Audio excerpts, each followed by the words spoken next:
Hello, hello, hello, hello. It's been a while. I have been on a bit of a Twitch holiday. Um, how are things? How's everyone? I'm having a glass of wine because it's a Friday night and start it. I've done enough for the week. Hey, Kev. Hello, Scottish Serenity. Hello, welcome along, and cheers. Yes, it has been a while. I have been busy with the Blitz Basic Game Jam, taking up what little spare time I have, and yeah, so I've been playing through Settlers for on and off for ages, and so I got to the last mission, and so I'm gonna give it a go and see if I can get there today.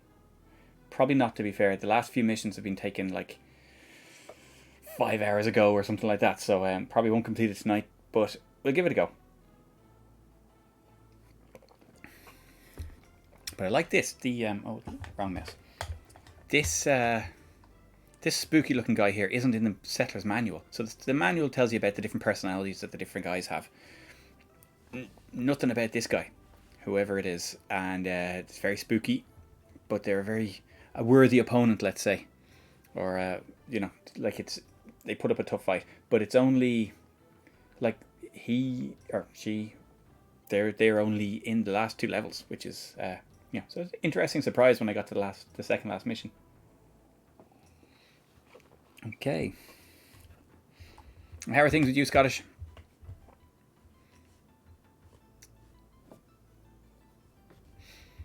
We'll kick this off. Okay. So, I've just started this by the looks of it when I saved it 3 months ago or something. We are very short on resources at the start of this level. This is kind of a key thing. Oh yeah, is it any good? Is it any good? Because I saw that's just said today, isn't it?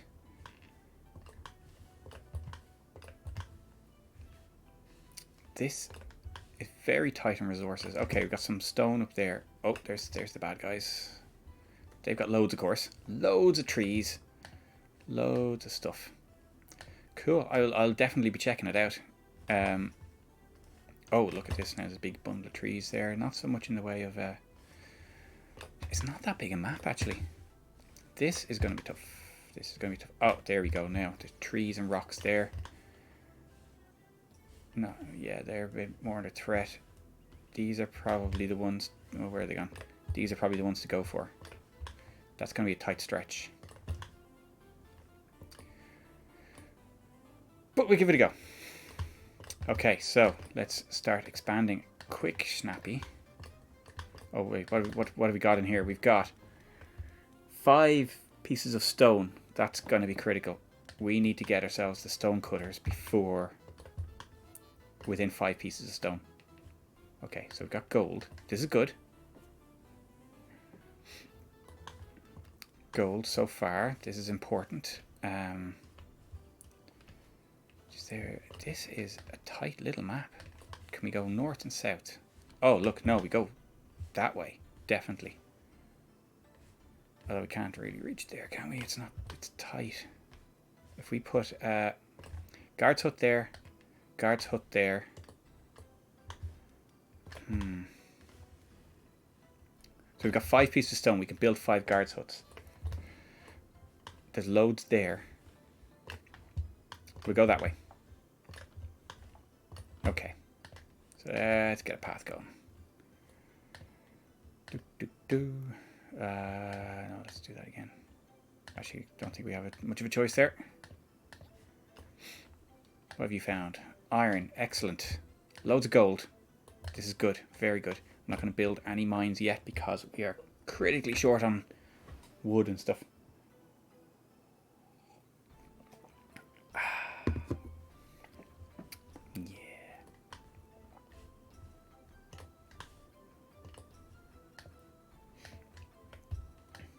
A rare quiet evening for me.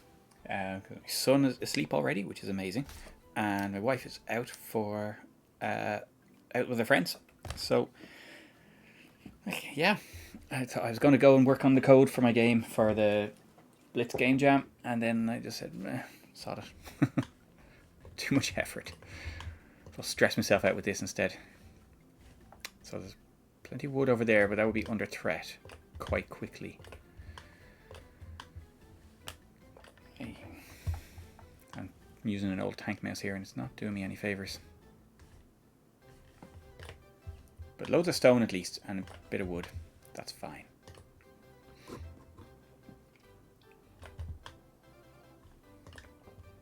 Come on, get cracking with the building.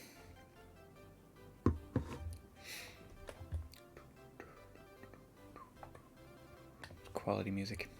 I don't know if the music is an alright level for you guys.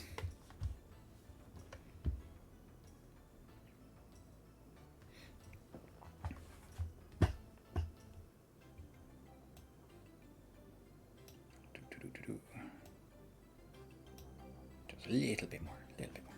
There we go.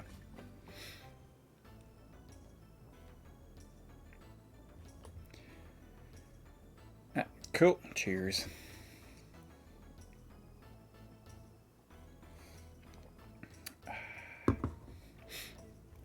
Alright, get building. So once we're here, we could probably put... Don't know if it's worth putting the woodcutters there for 4.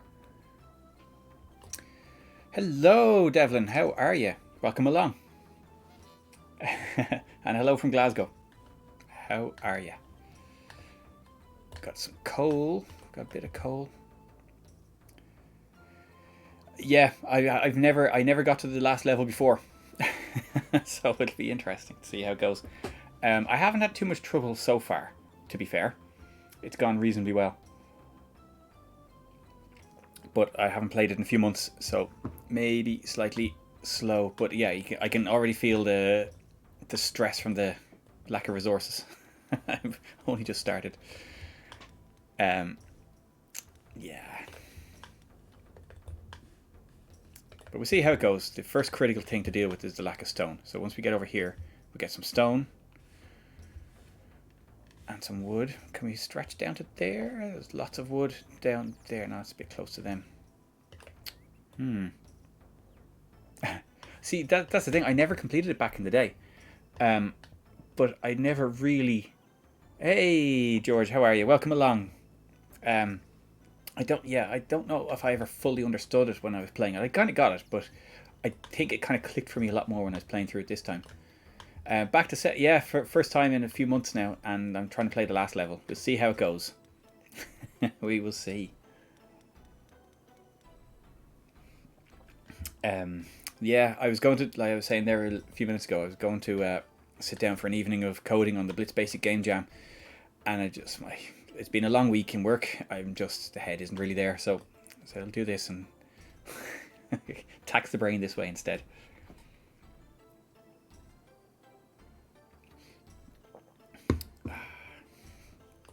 But yes, the last level is looking tight already.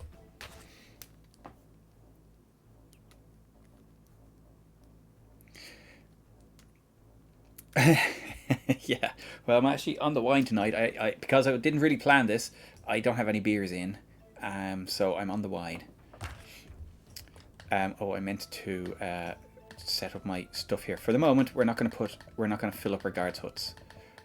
Well, we're going to keep a close eye on that as that changes, and then we're going to free up a couple of guys there. This is to try and have as many soldiers in the castle for as long as possible. Just to try and keep them at the peak of their training. But yeah, I had to do one reset on the last on level 29, I think. So that's basically all I've needed to do so far. So I've been doing reasonably well. But the last level was tight on resources, and that was it. I messed up and I built one thing that I shouldn't have done, and I got absolutely mauled then because it took so long to recover from that they'd built their entire army. So it is very, very conservative. That's what you have to do, it seems. Which means it's going to stretch out for about 5 hours. But it's fine. What else would you be doing on a Friday night? So that was one piece of gold I had. I've got one of iron ore. Yeah. That's it. It's all about the practice. But it's yeah, like I loved it, even though I didn't finish it back in the day. I got to, I'd say, level 23 or something, 22, 23. It takes a sudden, the difficulty takes a sudden ramp up around a bit then. There's a lot more sort of sitting back and waiting for trees to grow kind of gameplay going on. And there's a lot more resource management heavy. But I think that's probably as far as I got back in the day. And now I noticed it, but I didn't really feel that, as in, I didn't have all that much trouble. Some of the levels took a long time to recover from mistakes and that, but I didn't actually have to reset anything until I think level 28 or 29. So this level I'm expecting to I'm expecting to have to reset it a couple of times. We'll see how it goes. We do have lots of mountains around. I don't want to use too many geologists because that will use up all my hammers. And then I will need a tool maker quicker than I otherwise would. Let's see what these guys are doing. What are they doing? They're well on their way. Look at that. They're building a tool makers already. Sawmill. They've got their forester's hut. Woodcutters. Stone cutters. Stone masons. I call them stone cutters. For Simpsons reasons.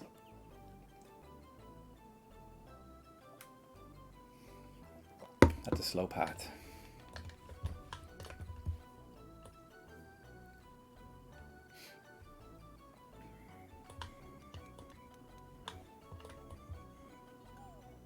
So we've got some iron. Not a that's a decent iron deposit.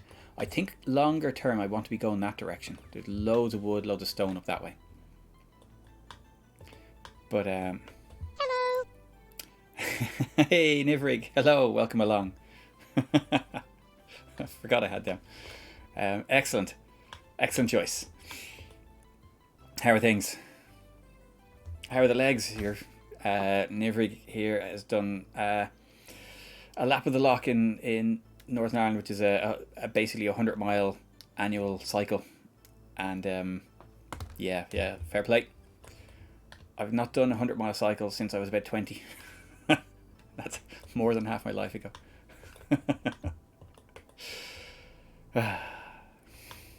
Oh well. Yes, very impressive run.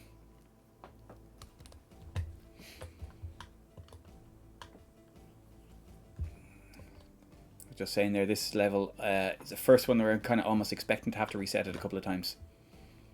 I saw that, yeah, you made the front page of the paper. Yeah, for being mad enough to cycle 100 miles. Fair play, well deserved. To be fair, that's a pretty cool bottle. I didn't buy it. My wife got that. But, well, there's the camera there. It's completely stippled all the way around. It's really cool. And it has a glass cork, which is also really cool. If I can get the bloody thing open.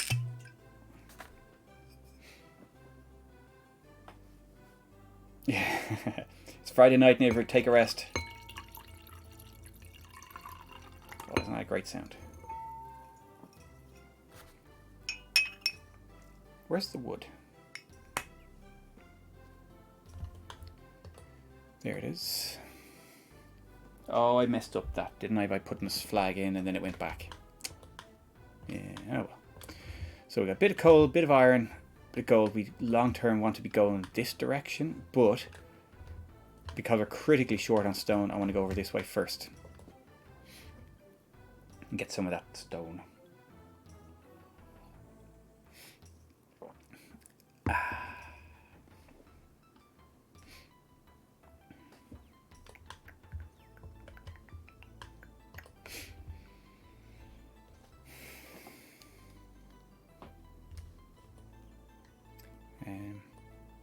Yes, I thought Friday night is probably not the night for doing coding either.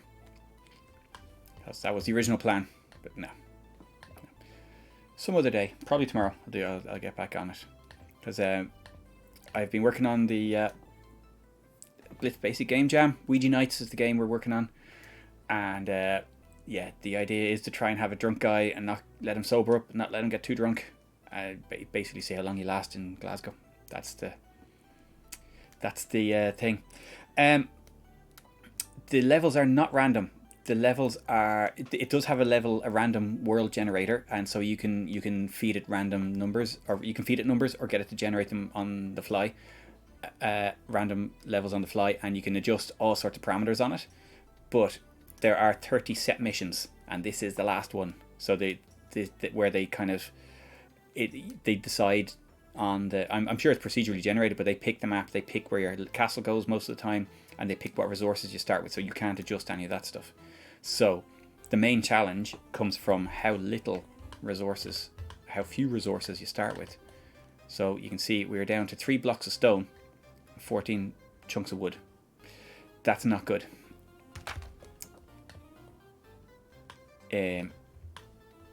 Because even a guard's hut, to expand the borders, take 1 unit of each. So it means I can build 3 more guards huts. And hopefully that'll get me over to there, where I can get some more stone. And then I still need to have enough wood left over to build wood cutters and a sawmill, so I can change that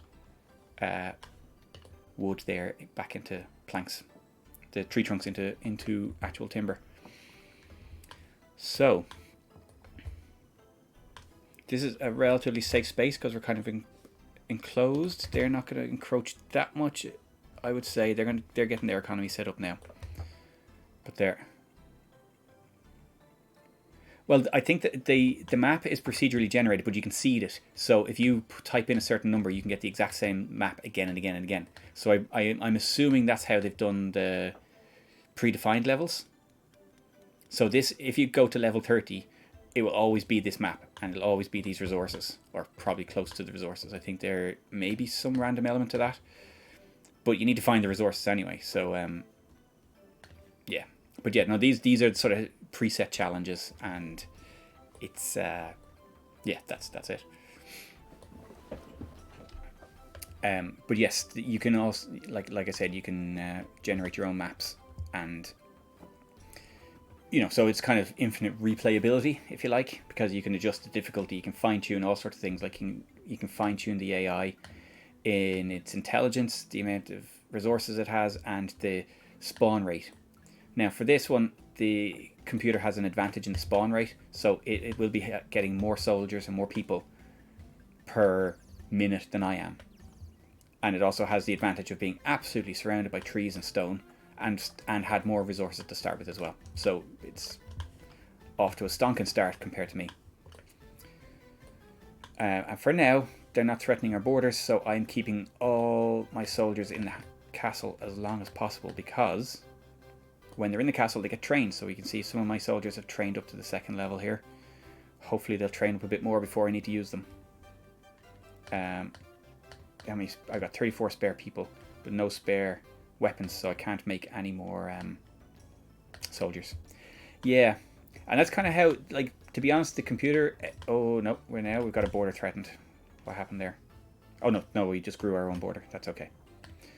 The computer intelligence is fine, and the different people, the different enemies you have different personalities, and you can see that during the gameplay.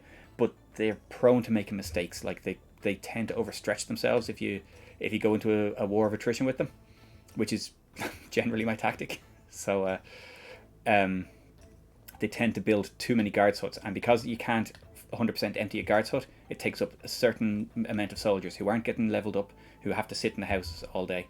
So yeah, all the computer opponents tend to do that, so I try to force them into that kind of position where they do that, and so they go and they absolutely swamp the map. But so long as they don't have 75% of the military power, they will eventually overstretch themselves, and that's kind of how I've won all the levels so far, I think, or the harder levels.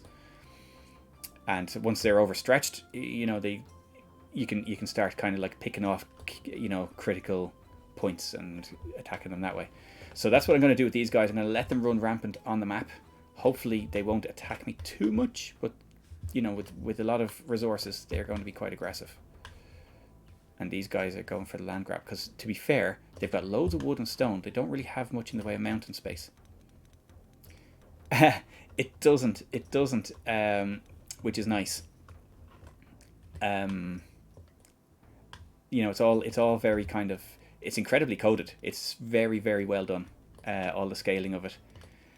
Yeah.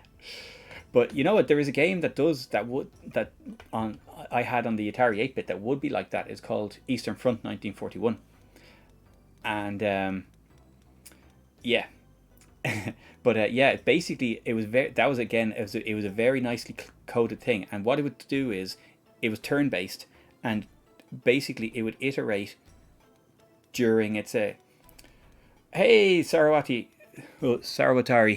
welcome along, welcome along. But yeah, I just saying about Eastern Front 1941 on the Atari 8-bits, and it would calculate its move when you were making your move, which meant that the quicker you could make your move, the less time it had, the fewer iterations it could run through.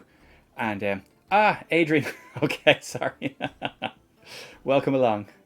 Okay, more of the Scottish clan here. But yeah, it would. So basically, the longer you took to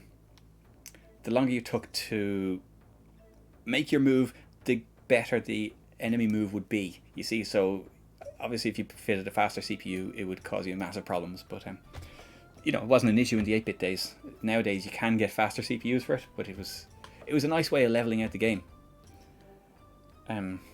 I have it on my list to stream. That's a long, slow game. I'm not sure it would do well streaming wise. Anyways, let's get on with this. We need another guard's hut down here, right down here. And after this one, we should be able to build a stone cutters, and that will be able to reach the stone there.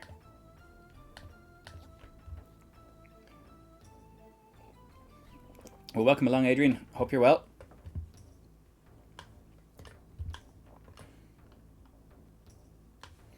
Is that a long path as well? That'll be fine. You know what? We'll put one in there.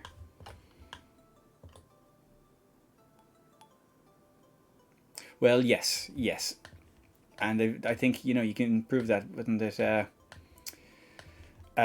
Christian, what's his name, who played like a modern chess game on the Mac versus battle chess on the Amiga, and they were actually quite evenly matched. So it's all about your you know how well you code your algorithm, and you know assuming the CPU speed doesn't come into it, as in the decision making time is finite. Yeah, Settlers can be a bit slow, especially when you're like me and you're really struggling for resources. Because if you like for the first, let's say, 15 levels or so, you've got enough of these to basically max out, and you can kind of start building all the buildings you need. You've got enough people to do it. You've got enough resources, and you can have your village going by now. I have to be very careful with this. So this guy is going to go down there, build my hut. He's going to use a piece of stone. I'll have 2 then. Yeah, and once he builds that, I should be able to reach this stone here. But yes, Settlers is slow, but at least it has nice music. Like Eastern Front is, looking at a 4-color map with big square symbols that represent different units, and no music is slow. But I loved it when I was 11 or 12. Never really got anywhere near winning it. But oh, now this is interesting. Emergency program activated means that my resources are so low that my builders will not get anything unless I'm building basically critical stuff like stone cutters. Am I running low on wood? I'm not that low on wood, but what I'm going to have to do is I'm going to have to make a sawmill here. So let's see where I can build a sawmill there. Let's do that.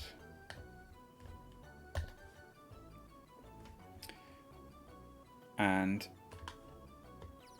once this guy gets his... Oh, he better be able to build that hut.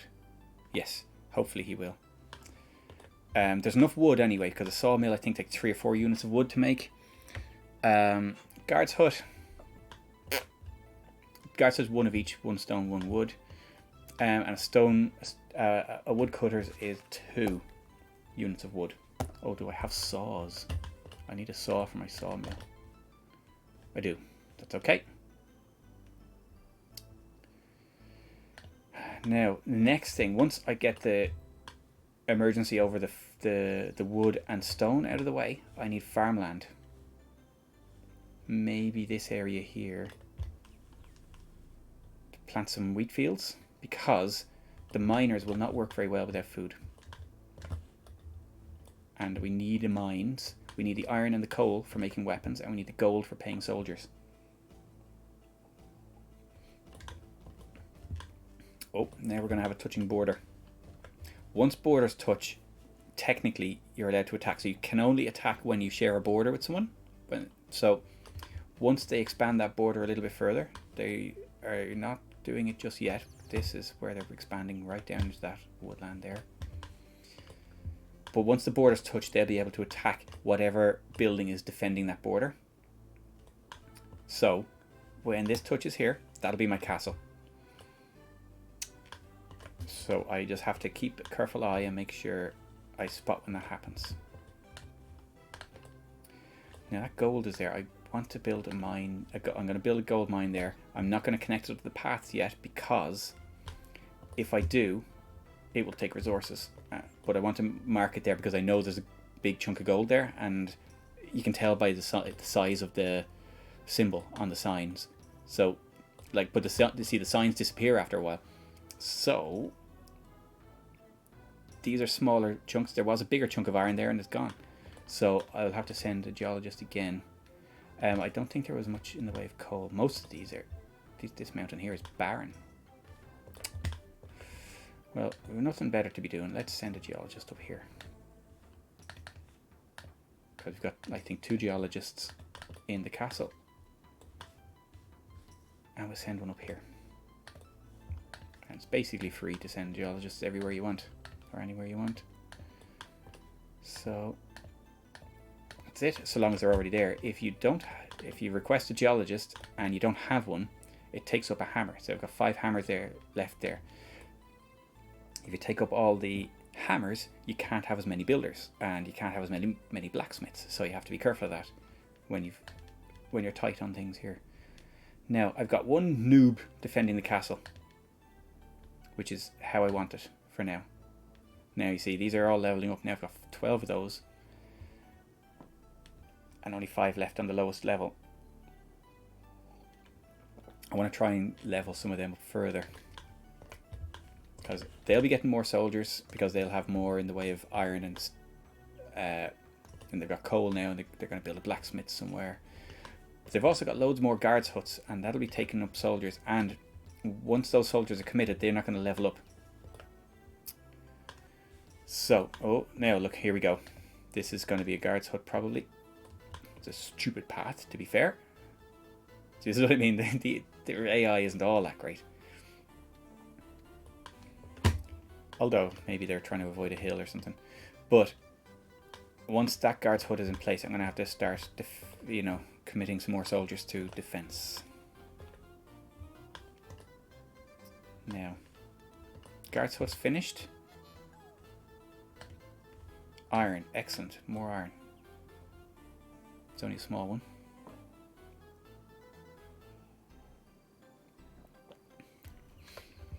So, yeah, so based on the size of the sign, you can tell how much material you'll get out of it. So, I suppose I shouldn't be expecting big deposits of anything on the last level of the whole game. But I'm going to hold out hope, and while I'm still looking, while I'm not committed to making any mines, there's no harm in looking, and because I did find 1 big gold seam there. Because yeah, basically, if you build, let's say you build an iron ore mine there, that will produce a certain amount of iron, then it'll run out. Whereas if it's a bigger sign, it will produce more and then run out. And it costs like 6 units of wood or something to build a mine, as well as just the time and effort. So you kind of want to be as efficient as you can with them. Where's my soldier? There's my soldier. Here we go.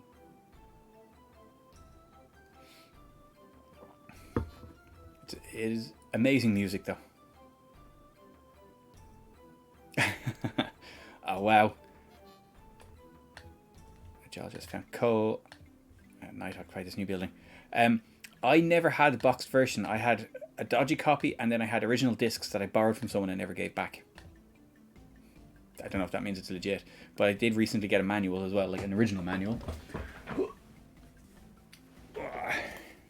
Oh, look at that. But yeah, I think replaying it, I started replaying because like there's a friend, Andrew from the Scottish Amiga group, and he was saying that he'd never really played Settlers because he didn't know how to play it, and he'd only ever had like a dodgy copy of it. And I'm like, oh, you're so missing out on that. So this is how this started. It's like, you know, I said, oh look, I'll do a stream and I'll do a tutorial of it, and the tutorial's on YouTube. But let's see if this thing works. Ooh, it does. So yeah, so the original tutorial's on there somewhere, but it's yeah,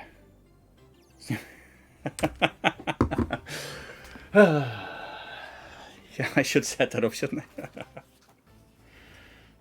It smells about 25 years old.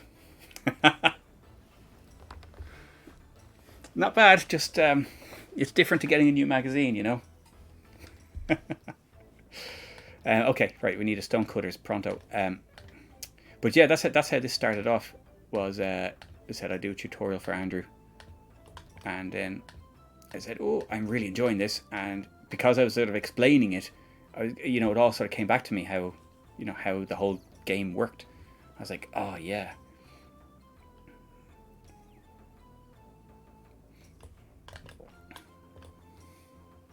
Now I've ballsed that up because that path is not going to work. I need to cut that path so that I can build a woodcutters.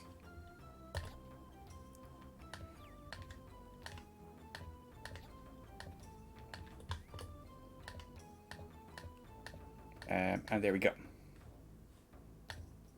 30 minutes since last saving. So woodcutters.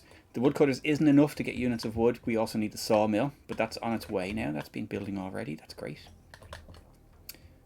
0 blocks of stone left because the sawmill needed the last 2 blocks of stone. See, that's it. I had no chance to build another guard's hut there. But thankfully, the stonecutter's house is made of wood, which is good. Fortunate.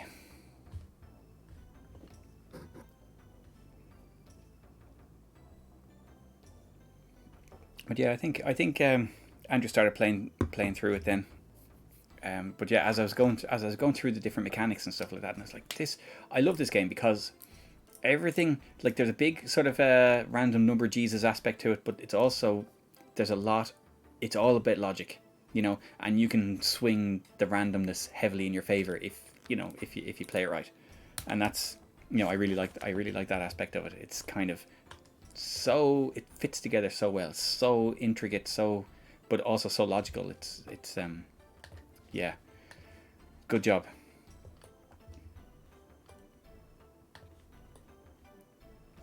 Because yeah, like yeah, basically when it comes down to a battle, there's a big random element to it.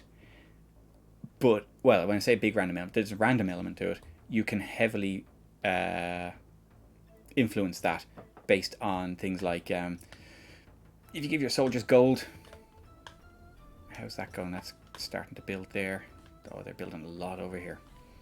If you have more gold, then your soldiers are more motivated, and that swings things in your favor. If you're defending, you've also automatically got an advantage because, well, you're motivated to defend your own land. Whereas if you're sending soldiers off to attack another castle, you need to pay them. So you know, gold plays a big part in it, and I think people don't realize just how critical it is. Oh, look, we got some good coal over there, although none of them we can build on, of course. Oh, excuse me. But yeah, like the combat system is interesting. All right. Yeah. Also, this thing of like leaving your soldiers in the castle because they get trained in the castle when they're idle. Now look, I've got 2 like level 3 soldiers. Yeah, again, in the manual they have names. Yeah, but these are kind of mid-level soldiers. If you don't have these, you're basically just pissing away your men.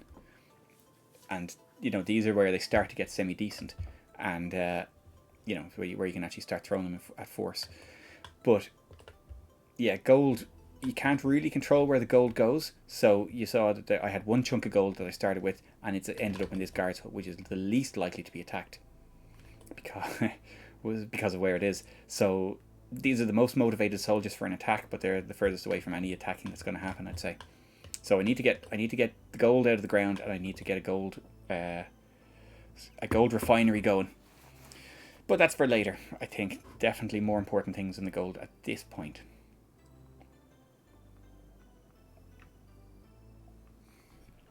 So once I have this built and these two built, that will mean that I can start generating stone and wood. It's a bit of stone, not a huge amount of stone. I might want to go, that's the way I wanted to go up the way, didn't I? Yeah, there's loads more there and loads of trees. And still a fair way off their core settlement.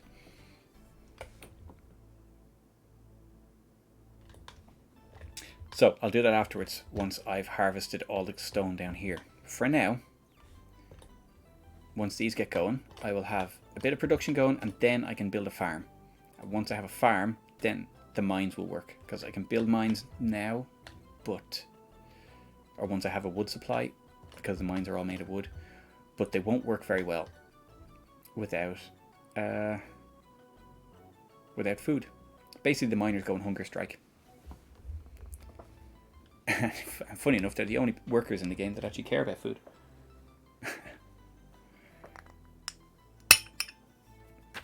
So I have a limited amount of food in the castle to start with. I've got one piggy, but that's useless without a butcher. I've got one fish. You can feed the fish straight to the miners. That's the best way. That's the easiest way of making food, because you can just pull a fish out of the lake and send them to the miners. You'll notice that this particular level has made sure that I'm nowhere near a lake. You know, because that would be nice and easy. But every other type of food needs to be processed. So if you grow wheat, you need to harvest the wheat, send it to a mill the wheat, then send it to a bakery, then make bread out of it. And if you grow piggies, you need to have a butcher's, send it to the butcher's to make ham, and then send that to the mines. So the miners can eat ham, bread, or fish. But only fish. Fish is the only one that doesn't need to be processed. Oh, here we go. Here's the groovy gang now to try and attack me. Or not to attack me, but to make contact.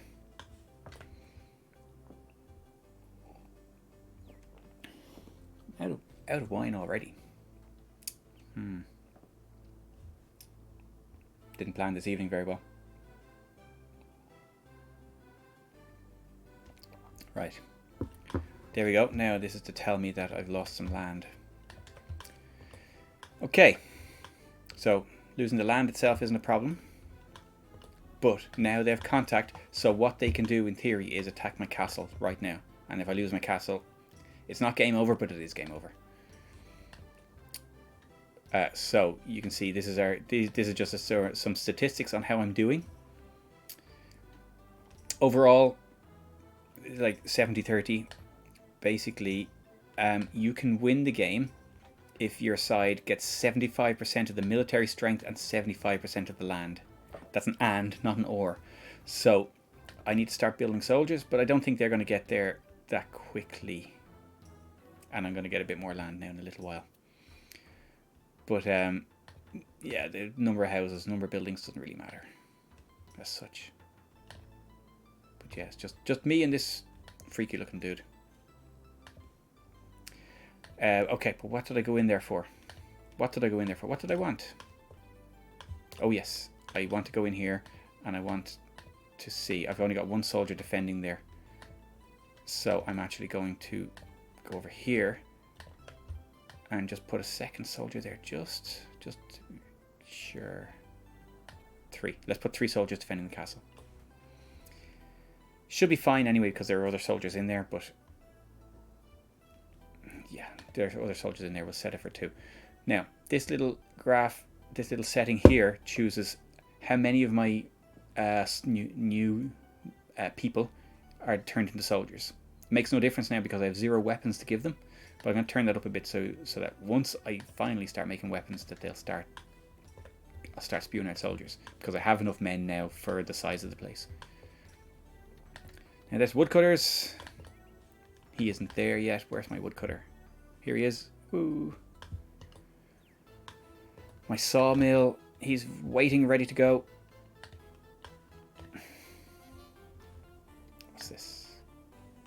Emergency program neutralized. That means the computer now thinks I am self-sustaining. So that means basically he's been delivered all the materials he needs.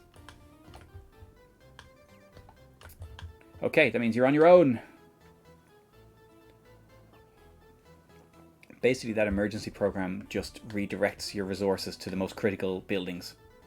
So so even if I had that mine connected, that builder wouldn't have got any wood.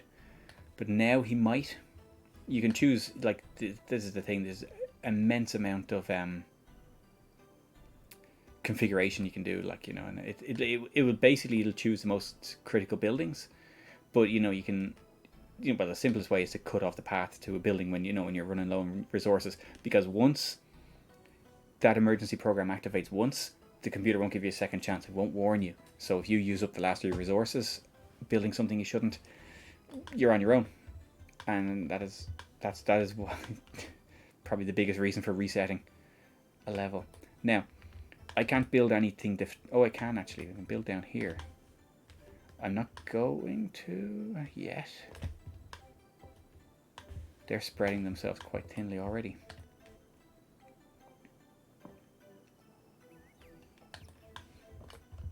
Once I start harvesting that stuff, though, I want to stretch up that way.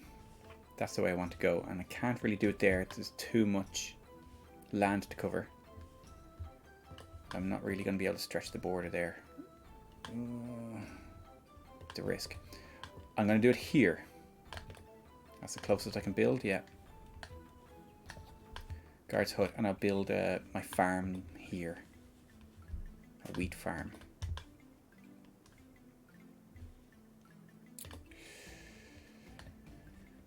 Okay. We just stagger the paths here, because now we have enough men. Sometimes you don't have enough men to, to take care of all the new things you're building. But now I've got 97 guys twiddling their thumbs in the castle. So let's get them out and walking. Put loads of flags everywhere and get, a more efficient transport system going. Let's, there's nothing traveling there. Let's stick a flag there.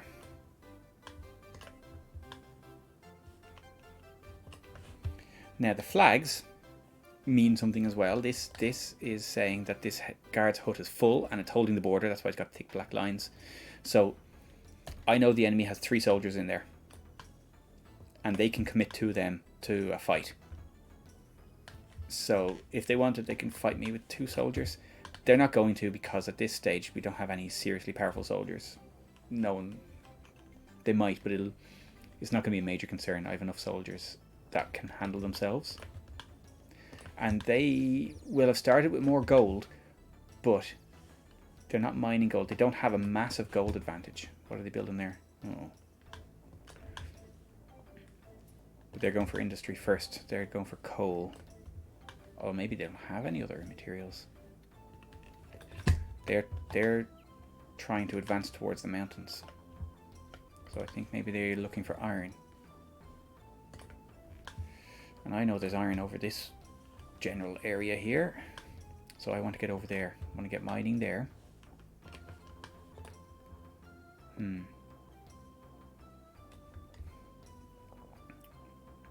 If I could build up some food before the mines start, that would help things. I'm hoping now building a guard's hut there will also extend over this way a bit. But we'll see.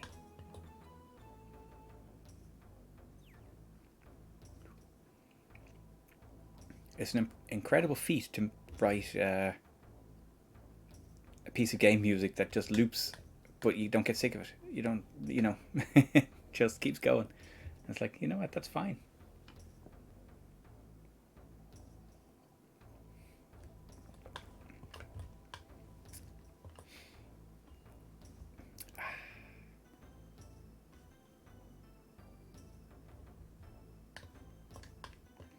I would like to get at this coal, because once you start with your industry, oh look, there's some, our first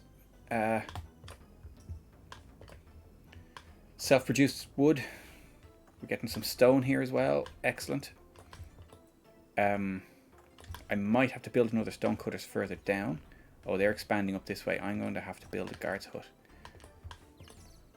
I can build it there as a defensive one. I would...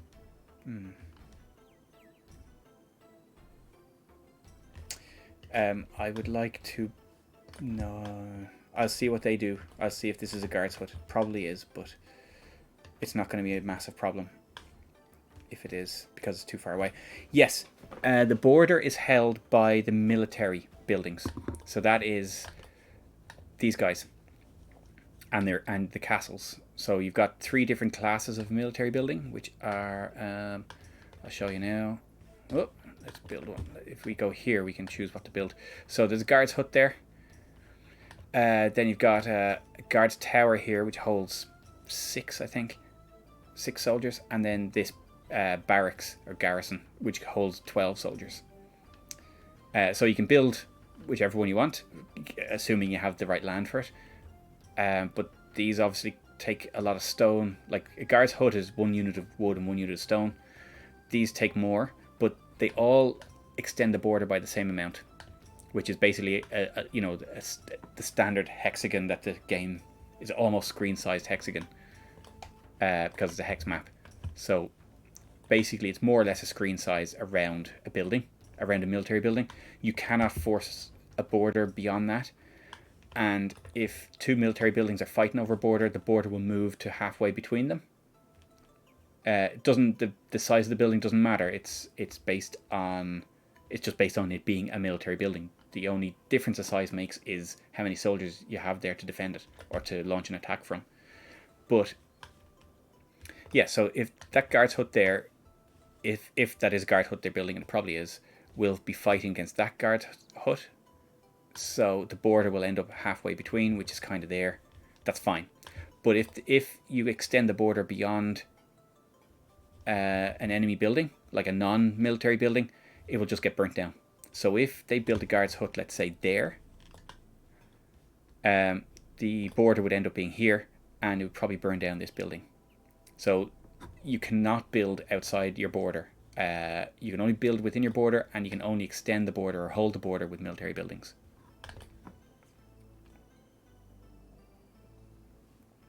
And I'm tight on space over here, but the land is being freed up by the woodcutter and the stone cutter. So you see, I can build a house there where I couldn't before because there was a tree blocking it. So so eventually I'll be able to build a defensive thing, hopefully somewhere here, because that's that would work too. But I'd say, oh, they're building there as well. You know what? I'd better build one. I'll give them another few minutes and see if I can clear a bit more space, because I don't get as much advantage of having one there, because I would like to build one down here. Maybe you see if the stone cutter gets rid of that one. It's taken them a while to get materials. I don't see to go. Basically, they're doing a lot of building. Now, how are my resources doing? Fine. We're building there, and we have stone now. No stone has made it back to the castle. I'm using everything I can make, basically. So I'm going to build a farm over here anyway.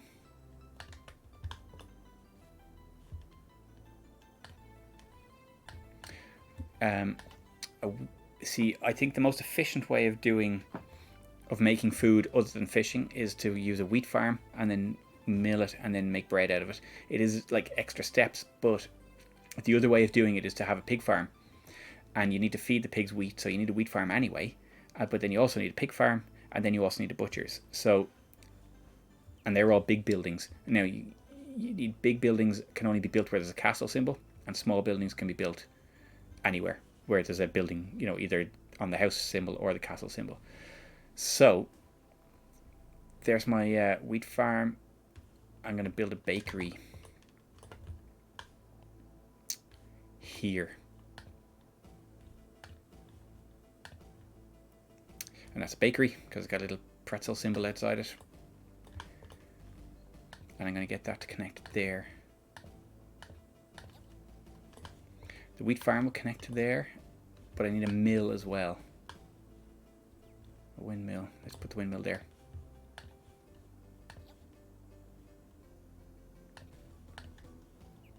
I have to try not to take up too much of the space building paths, because if you build a path, you can't build you can't grow wheat there. So that's connected. I know there's a long path. I'm going to put an extra flag in there just to, so there's an extra person working that road. So the wheat will grow in this kind of green area here.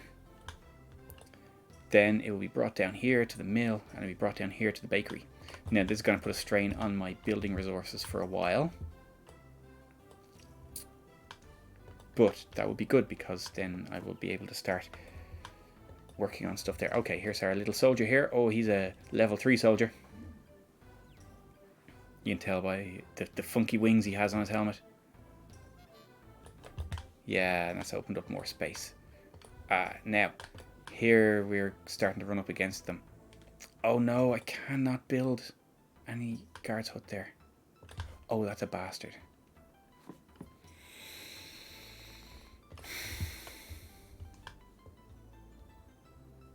That makes it difficult to get a foothold on the other side of the mountains.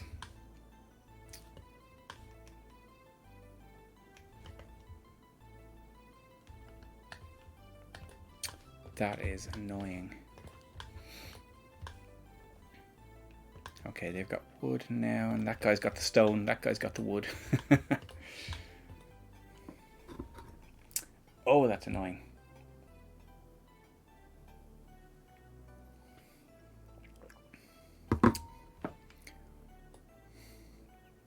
I would like to be able to tell the stone cutter which stones to cut.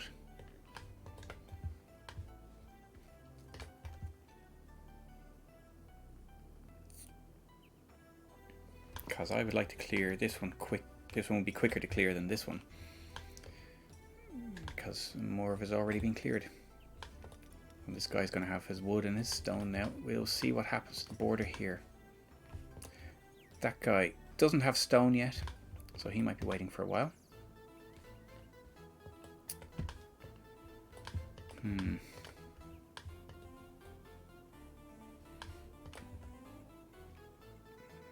At least the stone is travelling. The stone is getting cut. The wood is getting cut. And what you have to be careful of is, I've got myself into a situation here where I'm now making timber. But you can shaft yourself by cutting down all the trees, thinking, oh yeah, it's under control, and not having any wood to build a forester's hut. And you need a forester's hut to plant the trees, so that you don't end up like painting yourself into a corner. If you cut down all the trees, then you're not going to have any more timber. And that is that's a game reset kind of moment. There are I have managed to okay, there are exploits in the game where you can connect your transport system to the enemy transport system and kind of leech their goods. I don't like doing that, because that's kind of, I think of that as kind of cheating. But and I want to try and do it without doing that. But there is a way of, and I've used it once or twice, there is a way of stealing goods, and that is basically when transit gets busy, like you can see the stuff gets left at the flags, and if you find an enemy guard's hut and they have loads of goods sitting at the guard's hut flag, if you attack the guard's hut and you win, then it becomes your guard's hut and you get to keep all the goods that are at the flag. And I've kind of saved a game by doing that, and just waiting until there's a load of tree trunks around a guard's hut, and then stealing enough wood basically by conquering that guard's hut, to build my own, or build a forester's hut or something like that. It doesn't work for other buildings. Like you could have loads of wood here, because if you take over if you take over a guard's hut, the border will shift accordingly, and all the buildings around it will burn down because they're beyond the enemy borders. So as they burn down, so do the goods that are with them. Well, I think attacking and keeping the stuff is exactly. Well, I don't consider that cheating. The conquering guard's hut and keeping the goods, I'm perfectly happy with that. The cheating thing is connecting your path to the enemy path and leeching their goods. That's kind of that's an exploit. And I don't think that's intentional, because normally you wouldn't be able to do that, and you kind of need an enemy path that's close enough to the border that you can use. There's a particular function of a path that lets you do a sort of three-way junction, and it needs an enemy path to be close enough. Like for example, if the enemy path came here and I put a flag there, I would be able to click a button and do a three-way junction there, and then whenever the enemy put goods at that flag, I would be able to take the goods. And I don't think I think that's an exploit, but I think, raiding someone for the goods, I think, is spoils of war. Yeah, absolutely. Yeah, I suppose. Yeah. Yeah. Yeah. And other people do that. I just don't want to do it. You know what I mean? Maybe it is a feature. I don't know, but it was never part of the game as I saw it. But so I try not to do that. But maybe that's just me doing almost Iron Man mode or something. I don't know.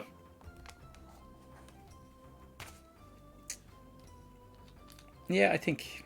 Yeah, I know. Other people swear by it. Other people kind of like can't win a level without stealing the whole transit system, because especially if what you can do is you can build a warehouse.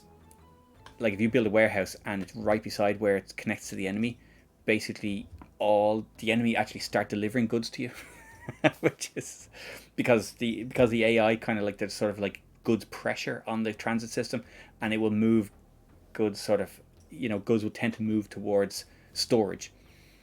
And if you connect paths and then build a warehouse, the enemy will literally deliver goods to you. I think that's probably not really the intention. Oh, look at this. Well, that's okay. We can build a guard's hut there. That's better. We're never going to build it in time to ward off this one, because if you can build a guard's hut quicker than they can, I think that's a bit much when they start delivering goods to you. But if you can build a guard's hut quicker than they can, and you can occupy it first, the actual building doesn't influence the borders. It's the occupied buildings, so they have to have a soldier in there for it to do that. And so sometimes if you see them building a guard's hut, you can build it quicker if you've got a more efficient transit system. And you can basically, if I had a guard's hut there, let's say, and I built it and it got occupied before then, it will burn down that one because it's not occupied, it's not defended. It's just a normal building now. Yeah. Let's see. How are we doing? We're actually doing all right. This is our bakery. We have in our castle 1 unit of flour, I think. 2 units of... Okay. 1 unit of flour and 2 units of wheat. So I can actually use these before the farm gets up and running, because it takes a while to grow the wheat. So I'll actually be able to get 3 more units of bread out of them. And that means I've got 4 units of bread before my farm is critical. A bit disappointed I can't expand that way. But hey ho, I think it's time to start our gold mine. Let's build it that way. Oh, well, I had hoped for more space over here for doing more refining. How much coal do I have? 4 units of coal. Oh, we're in a bad way for coal.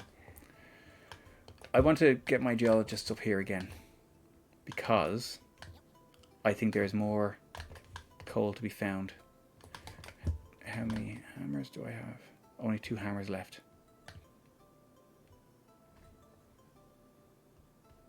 I have 2 miners. My builders are busy. I do have builders out in the field though. I do have 3 builders. Okay, so you know what? I'm going to commit another geologist to here. And see if I can find some coal around here.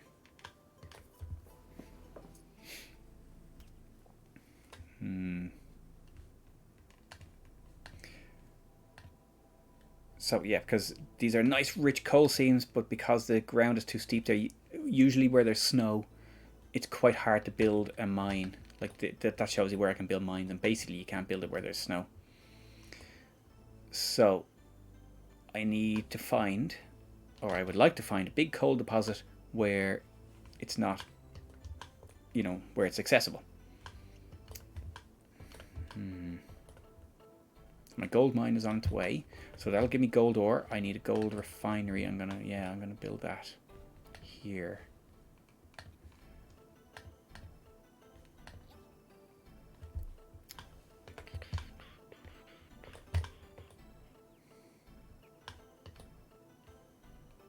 I'm getting nervous about this. Oh, here we go. Let's see. It hasn't actually touched our border. I'm going to build a guard's hut here. Can't build a flag there. Ah. Okay. This is awkward. This is stupid.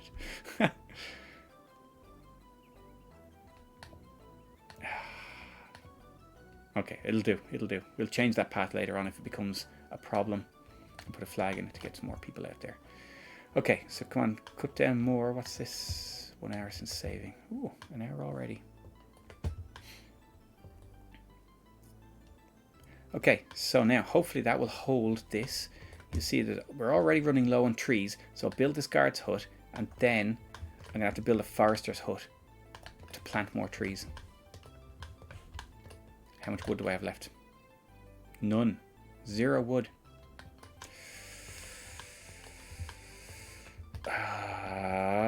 Overstretched myself.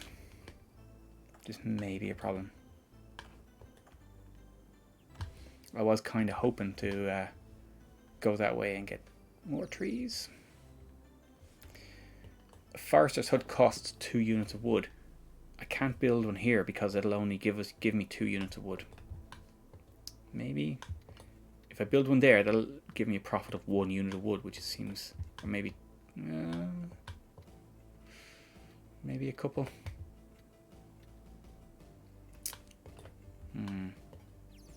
I need a forester's hut. I will wait. Can I afford to wait? Oh, this is where it gets stressful. Oh, iron. It's not a good one. Not a lot of iron. The gold mine is well on its way. So, okay, at least if I can start building up a bit of a stock of gold ore. This. I'm nervous now. I'm nervous. That means it's time to save. So I can come back to here and cancel stuff.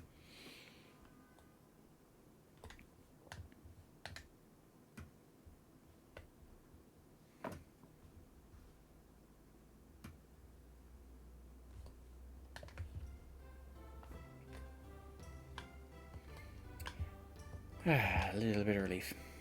You know what? It's Friday night and I've only... Yeah, I need more booze. So what I'm going to do is I'm going to leave that for a second. I will come back and I will get some... I will see what I have in my booze cupboard. Back in a second.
Found some Baileys.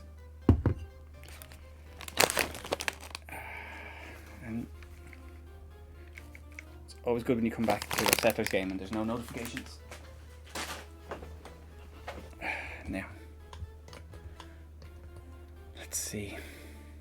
I'm a little bit panicked about the wood situation here, because it depends on how many more trees this guy can cut down. How many can he reach? 1, 2, 3, 4, 5 maybe? Oh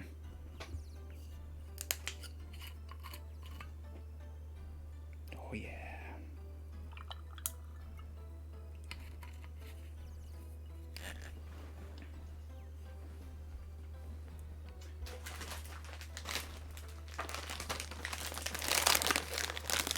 Also found some sweet chili sensations.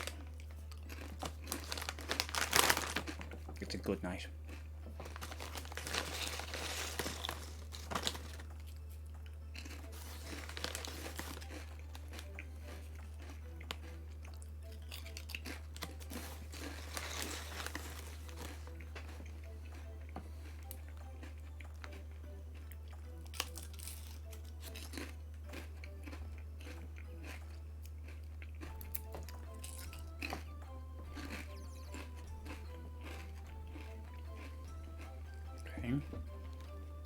So we can reach that one.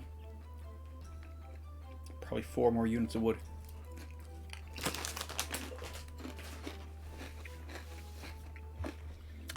I feel like I might need to take some drastic action here.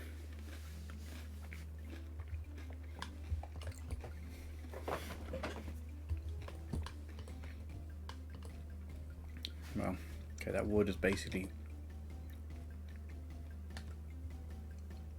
I'm going to cut that path. This wood will find its way back into the system.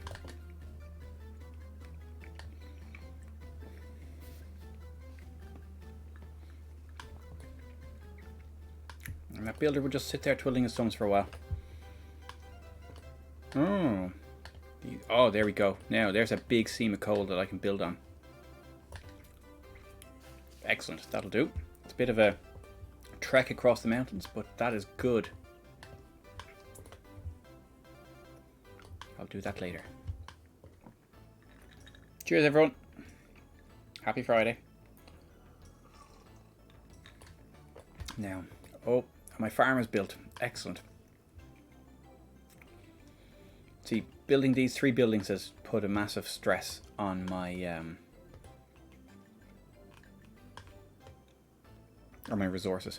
Now, this guy, realistically, he should be able to get those 2 trees there. Hey, cheers, George.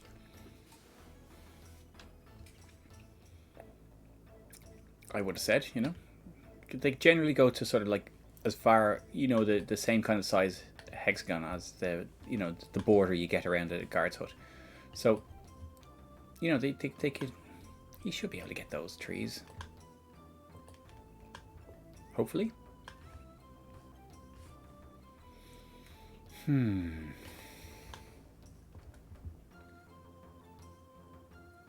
Now, farmer's out to sow some wheat. Okay, now our baker has been busy, so there's already bread being made. This is good. Excuse me, because that will be stockpiled. See, so now we've no wheat, no. Oh, excuse me. No wheat, no flour left in stock, so that is all on the move. There's some wheat there. So our reserves of hey, cheers. Cheers, Adrian.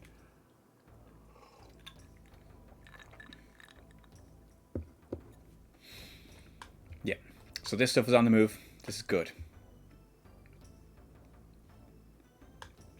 And our mill is going. Yeah, it's all working. And now our wheat is starting to grow. So now our food system is running, up and running. And if we can stockpile some food, then basically once our mines are set up, they'll start producing very quickly. And that's a good thing, because sometimes you can build a mine and you get a couple of units of coal or whatever out of it, and then then nothing because you've no food. And so you kind of think, oh yeah, now I finally got the back broken on this. And you don't, because your miners just sit around doing nothing. Oh shit. That looks like a guard's hut.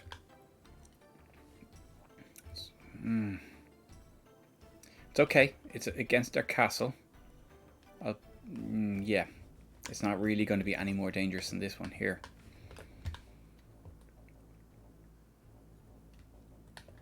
How are my soldiers doing? What kind of soldiers have I got?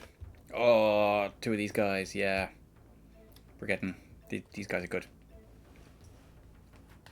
Now, of course, they probably have a couple of them as well, because they probably have more in the way in armaments than I do. Where's their castle? And do they have a blacksmith? Yeah, there's a blacksmith there, so they're making weapons as well. And a blacksmith needs coal, of course. So I...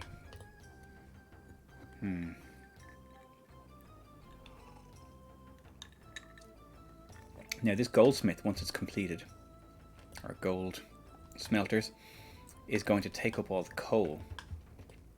I really need to get working on the coal mine as soon as I fix the next crisis, which is the supply of wood. Now, if I put a forester's hut there, is that too far away?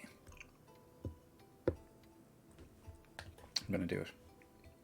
I cannot afford to try anywhere else, and there's nowhere else to put it. No, you know what? We're going to wait and see if this frees up a bit more space. I don't know. What do? Do I wait? Do I...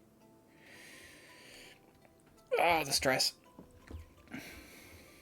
It's a nice relaxing game. Nice and slow pace. Also stressful. Because the decision to wait there might cost me the game. What are they doing here? That's probably a guard's hut, but it's okay because I'll beat them to it there. No problem.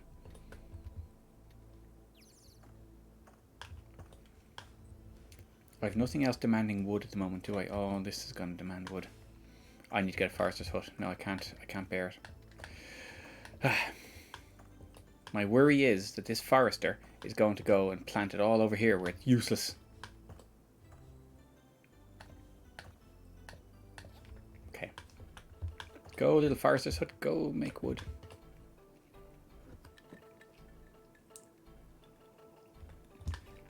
Now, please tell me... Oh, look at this guy with his... whatever it's called. He's a level 4 soldier with his orange mop on his head.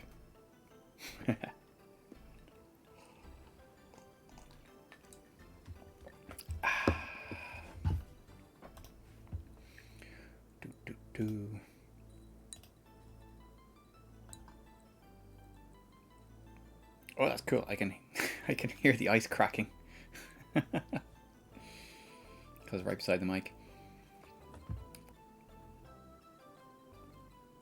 Ah, Andrew, welcome along, welcome along.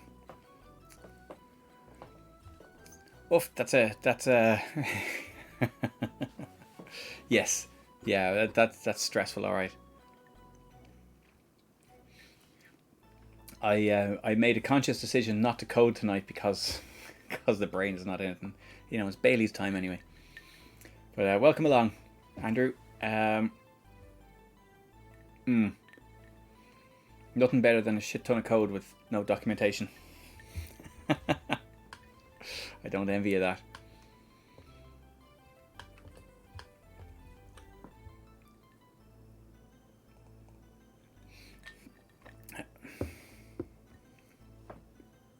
Yeah, a couple of people have been mentioning the Lord of the Rings TV show. I'll probably watch it over the weekend, actually. I'm hoping. Because in my mind, that can go either way. That could be freaking awesome. That could also be a massive cash-in kind of things. Like, we've got a shit ton of money we can throw at this. What hasn't been done yet? Oh yeah, Lord of the Rings prequel. So I'm hoping, because I dearly love the Lord of the Rings films. Not so much the Hobbit movies, but the Lord of the Rings movies I hold special. And the book. So we'll see. We'll see. Please don't ruin it. Please don't ruin it. But yeah, high hopes.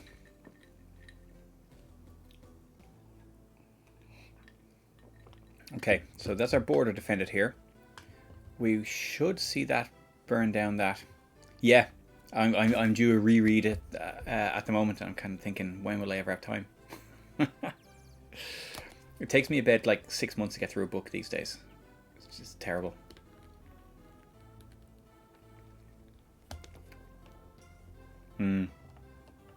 Yeah, it's like it's just. Oh yeah, yeah, and you know what? That's actually one I haven't reread. I read that many years ago, and I haven't read it since. Hey, there we go. See, this is what happens when the borders extend. And if you time it just right, you can burn down a building that's almost complete and basically absorb all destroy all those resources, and that's a good way to do it. But yeah, I found the Silmarillion hard going. I have to say I did like it, but I have to reread it these days. It's like 25 years since I read it. See, the thing is that the books have so much more, especially like the core Lord of the Rings books. Like they're huge, and there's so much in it that isn't in the films. Excellent. Yes, it is. Burn, baby, burn. What's this? Oh, now because of that, I lost some land. Where did I lose the land? Oh yeah, so that little bit there that I couldn't build on, I've lost that. That's fine. That's fine. Yes, yeah. No, there is some serious stuff, some world-defining stuff. Okay, cool. Enjoy. I will. Sarah's out for the night, so I probably won't be watching it tonight by myself. But I will probably watch it over the weekend. I have been looking forward to it for a while. But enjoy, and yeah, take care. Thanks for dropping in.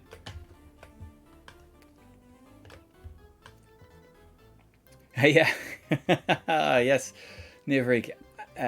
Andrew here won the Dodgy Rock competition at the Scottish Amiga group meeting, and so, so it's like, then getting texts saying, "Oh yeah, downloaded Dodgy Rocks now. Oh yeah, I'm addicted."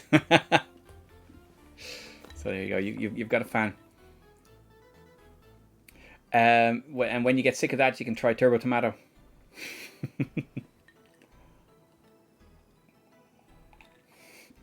Good night, Andrew. Cheers.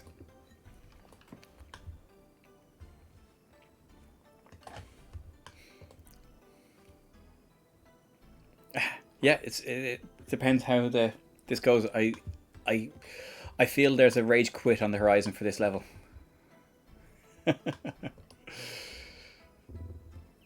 Yeah, excellent stuff. It went down well, all right. Anyone who tried it's like, oh, you know what? Hey, you know what? Just one more go. That is how that game works. Ooh, yeah. You know what? I wanted to get down to that. I don't think it's going to happen, but I'm eager to see what you've come up with, Nivrig. I'm only hearing vague rumors. Yes, the speed when I'm watching the game, the speed is kind of like, you know what, this game's too fast for me.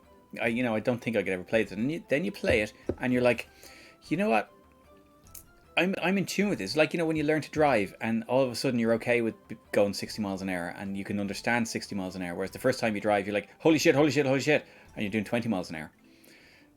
That's how Turbo Tomato works for me. And I kind of gave it a couple of goes, and all of a sudden it's like, yeah, I can handle this, but I can't. Like, yes, it's it's stress inducing at times. Now, how's my forester's hook coming on? This guy needs wood. I need wood. I think I'm just about going to get away with this because, oh no, this guy's waiting on wood. I need to cut the path just in case, because this guy's going to make Here's another tree trunk. This guy only has 1 or 2 more tree trunks in him. And then I'm going to cut the path there to make sure no more wood goes up this way. And just hope I haven't missed a boat there. Oh, there's Play Expo happening in Blackpool. When is it, Nivrik? Remind me. I've forgotten because, you know, I can't go.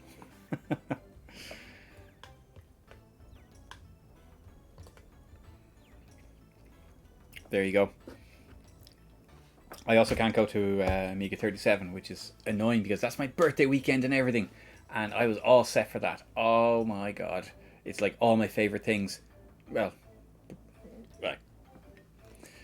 Birthday I couldn't really care much about, but yeah, you know what? Let's celebrate birthday. Good. And you know, Germany, I love Germany. Beer, I love beer. Amigas, I love Amigas. Yeah, just couldn't happen, unfortunately, which is a shame. So I thought, yeah, I'll get to Play Expo. It's just not really. It's just not gonna happen. Yeah.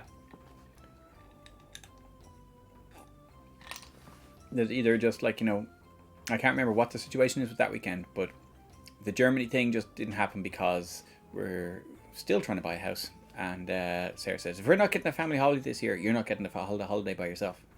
Like, that's a fair point. It's a fair point, well made. So yeah, so no holiday for me by myself. Especially not a beer-fueled, you know, holiday effectively with the lads. But yeah, Play Expo, like, it's just not feasible.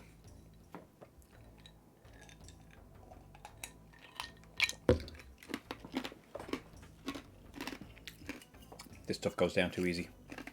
Too easy. No, it's a research mission. Absolutely. I was kind of hoping we occasionally do. Oh, and that's that gone as well. I occasionally travel to Germany with work, and I was like, oh my god, if all the stars aligned now, I could nail this. This could be amazing. This could be a fucking thing of beauty. But it didn't. No, I got offered Paris. I'm like, that's nowhere near Germany.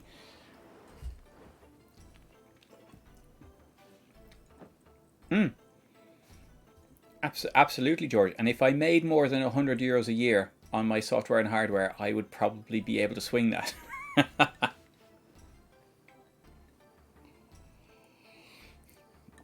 But you know, oh well. Yeah. I could fudge the numbers, really. You know, it's yeah. You know what? If there wasn't a chip shortage, I probably could swing that angle because, you know, I could probably be selling a few Solaces and stuff like that. But I, you know, literally can't even do that. Paris is closer than Glasgow. Yeah. And you know what? You can get the train from Paris to Dusseldorf and then whatever it's called, Mönchengladbach is just down the road from there. But yeah, it's just not. It's not close enough. If it, you know, I've been to Dusseldorf and I've been to Hamburg for work things. I've been to Bad Salzuflen. I've been to Lemgo. I've been loads of areas around there that I'm like, this would be a beautiful thing. No. I also got offered Boston.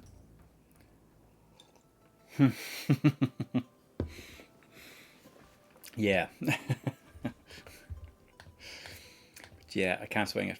And you know, I'm a shit liar as well. So I couldn't say, yeah, I've got a work trip. You wouldn't believe how close it is to this Amiga thing. It's just not going to happen. Oh, what's happened here? Where am I? Oh yeah, no, I knew that happened. That actually took quite a while. Unless I didn't hear the buzzer. Yeah, now. Okay, our woodcutter's hut is working. We need one more unit of wood to make this. One more unit of wood. Where are you, woodcutter?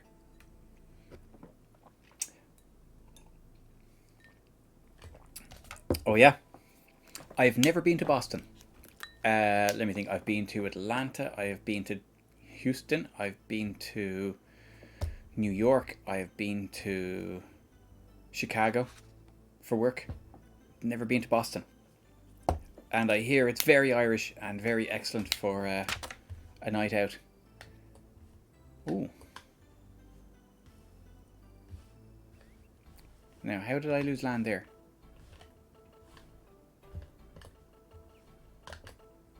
Oh, no, that's not what I'm... Oh, yeah, look at that. I'm getting surrounded here. Oh, yeah. Yeah, I don't think I could swing Liverpool. Yeah, we had a clinical trial in the US, and I had to go a fair few places in the US to train surgeons, which is like, you know, here, you know, these are surgeons got to cut someone open and fix them, and I'm like, I'm just an engineer. What am I doing here? Like, you know, it's like someone's got to discover that I'm taking the piss here. Yeah, it's mad, which is cool. And then in my previous job, I spent a lot of time in the Düsseldorf region of Germany. But I also went to Germany with my current job for putting an implant in a pig. Now, don't tell the animal rights activists about that, but the pig didn't survive. No, it survived the operation. I'm sorry, I should say that. Like, the device worked beautifully, but then we had to euthanize the pig because you can't, you know, because of ethics and stuff. Oh, that's handy. That's handy for many reasons. Have you ever got a corporate tickets or anything like that? You know, because regardless of your persuasions, that could be a good night out. I'm worried here that my woodcutter can't reach any more trees, and I need one more unit. Over, yeah, Robo Pig, yes. You know, it's awful. I probably shouldn't be telling the story, but we do blood vessel prostheses, and, you know, repairing blood vessels and aortas and things like that. And so to test this device, we can't put it in humans. Yes. True. Tickets exist. But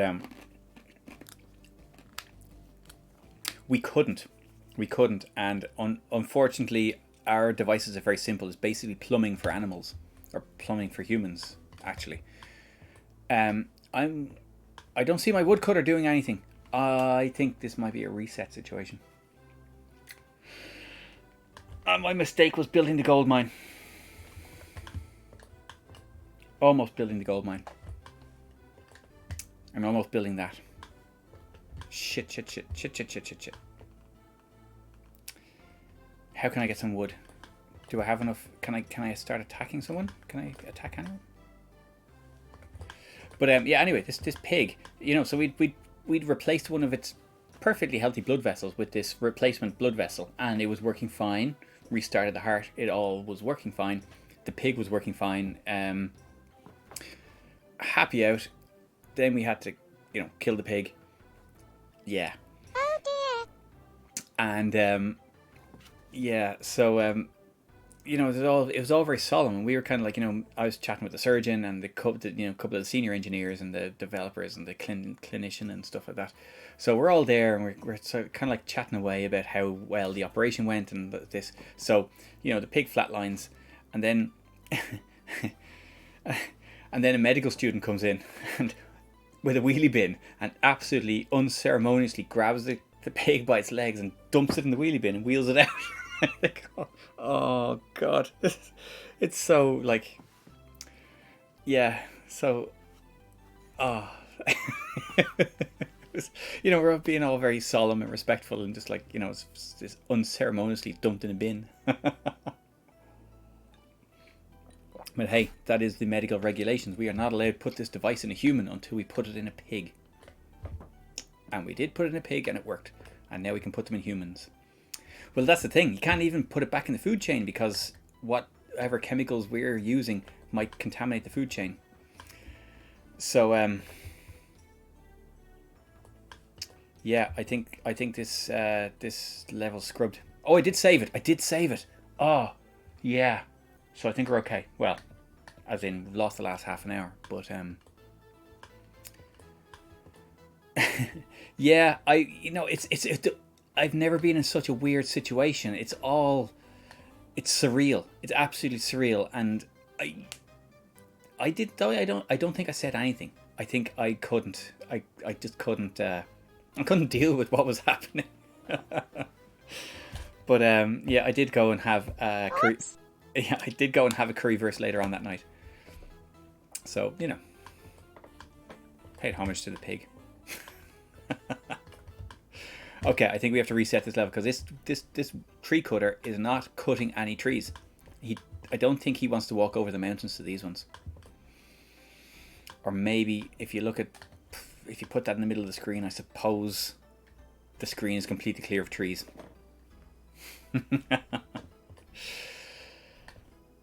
Right. Yeah. Okay.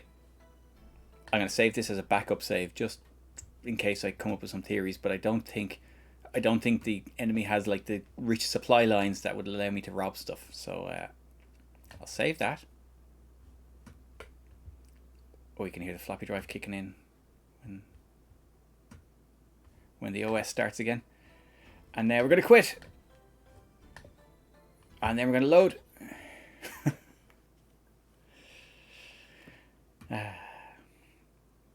It's all under control. Now let's see how much I've forgotten. Okay, one reset. Oh, I don't have my crash counter on this. When I was doing my my development streams, I had a crash counter going. I should have put it on for this as a death counter. Oh yeah. Cheers, Nivrig. Good night. Thanks for dropping in, and yes. Good luck. Now I'm going to cut that path. I'm also going to cut this path because I don't want to build this building anymore. Oh no, actually, you know what? We're going to build our forester's hut earlier. Let's build our forester's hut here now. And I think that is all we need to save ourselves. But cheers, Nivrig.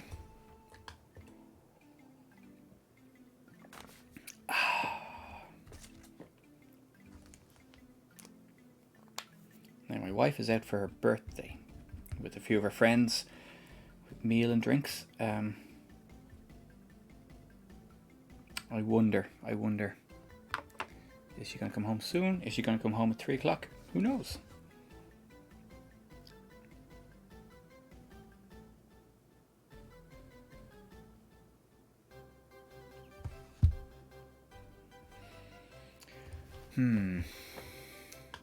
Anyways, right. Okay, we're back to a healthy position.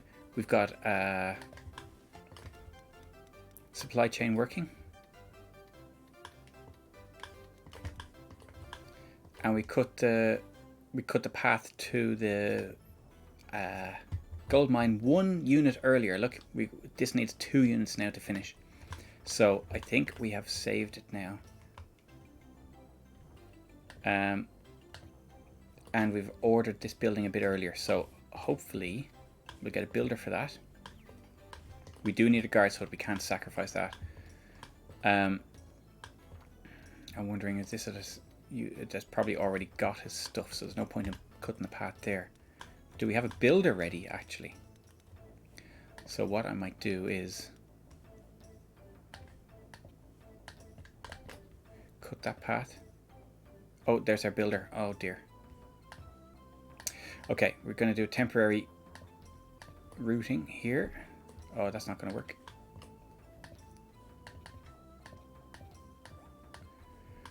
Oh yeah, little bypass here. And there's no wood left in the castle. So what we'll do is we'll cut this guy off. Make sure he gets no more wood. He can build away there. He's got some wood. He's got some stone.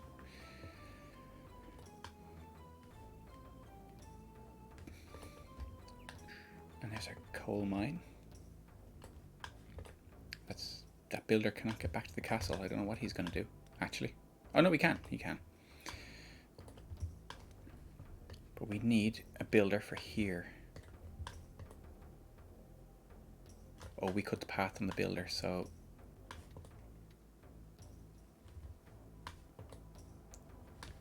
Now Now wait a second. Why is he?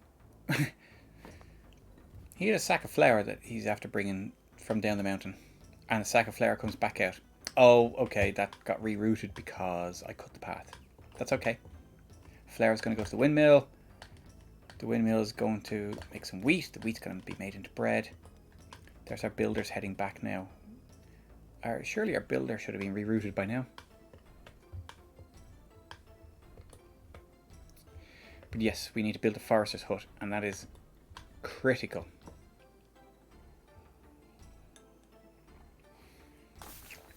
And I talked so much about how that can shaft your game, and then I did it.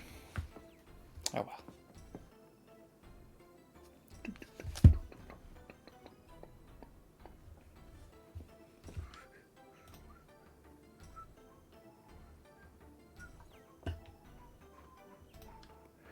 What is happening? There's not a lot happening, actually.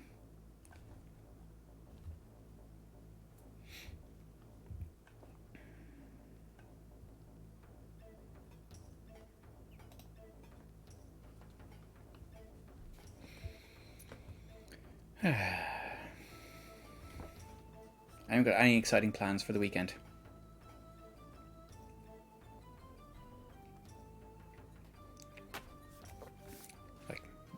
And by exciting, like, you know, I mean, like, for reference, this is the highlight of my weekend.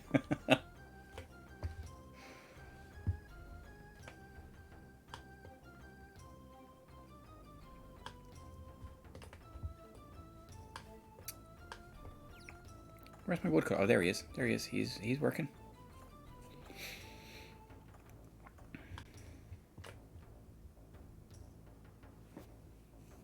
Oh, which game is this?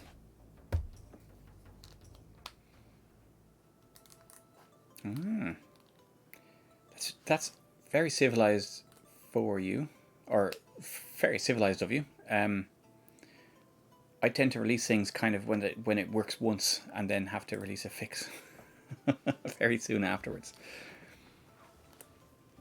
Good stuff. What's the game? Do tell us, and share a link if you. I'm not sure if you can share a link, but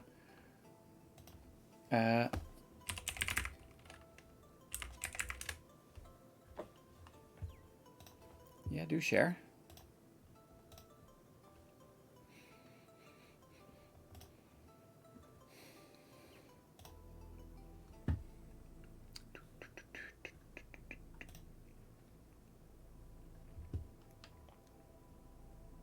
Yeah, you should be able to post links, I think. You can try it anyway, and if not, I can sort it out.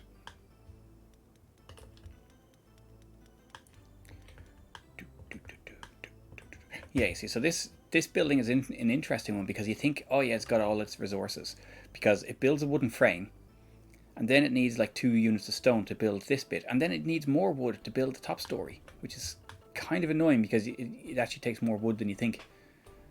And yeah, that was probably part of my mistake, is going after the gold. Okay, we've got wood flowing anyway because we've got wood for that. There's a tree trunk there. Now, stone is being prioritized here. Wood is being left at the flags, and stone is being prioritized. And I'm not sure that's the right order of things. This guy's doing nothing.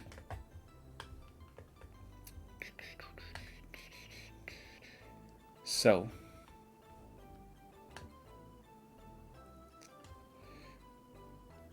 okay, that sounds interesting. And what kind of game is that? Is it a port?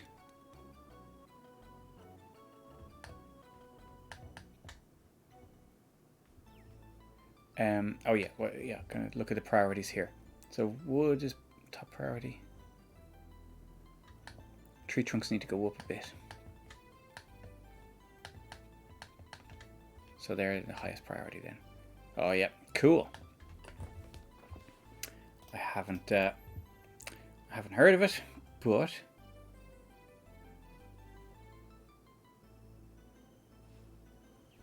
let's have a look. Ah, cool. That looks interesting.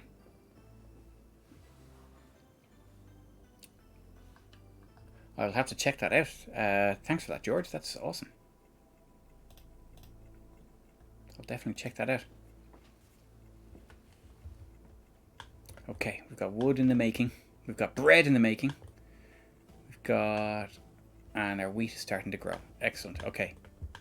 Right, we're slightly healthier footing here.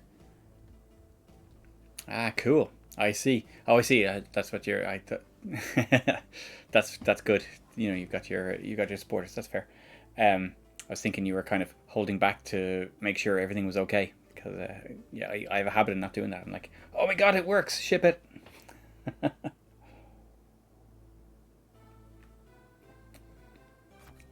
That was tasty. No more Baileys. Oh, there's another high-ranking soldier. I've got another one in reserve as well. All my soldiers are nicely ranked up. I do not have many soldiers, though. I need more soldiers. For soldiers, I need blacksmiths. And for blacksmiths, I need a coal mine and an iron ore mine.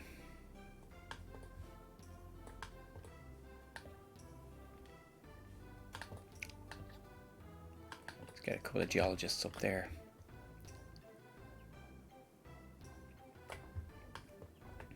Nice. No, that's cool. That sounds really good. I will definitely check it out.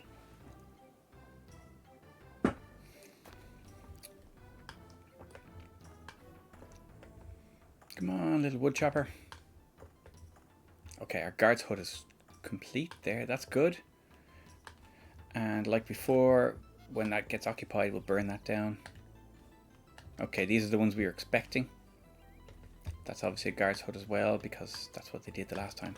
We'll lose that land as well.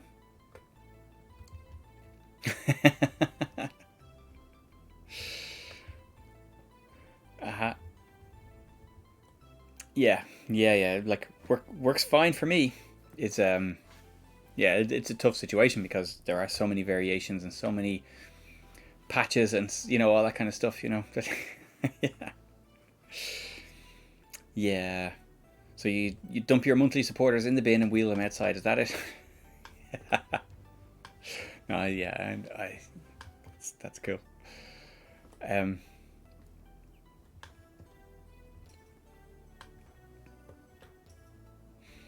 No, that's cool. That's cool. I'll definitely check it out.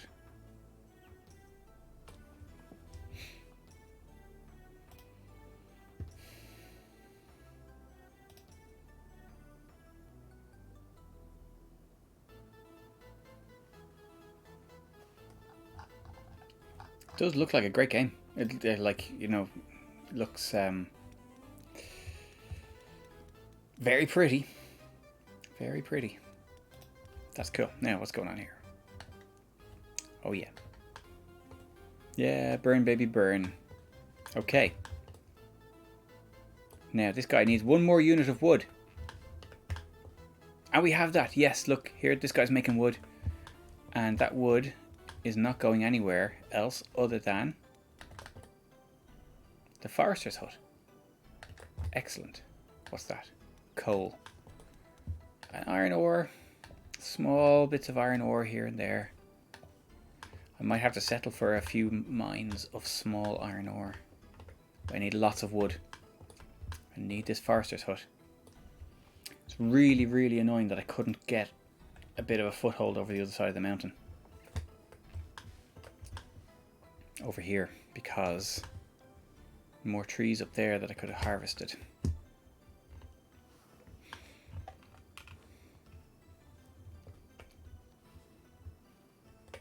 Oh yeah, the eternal project. Oh, there's a big seam of iron ore there. Excellent. This is what I wanted.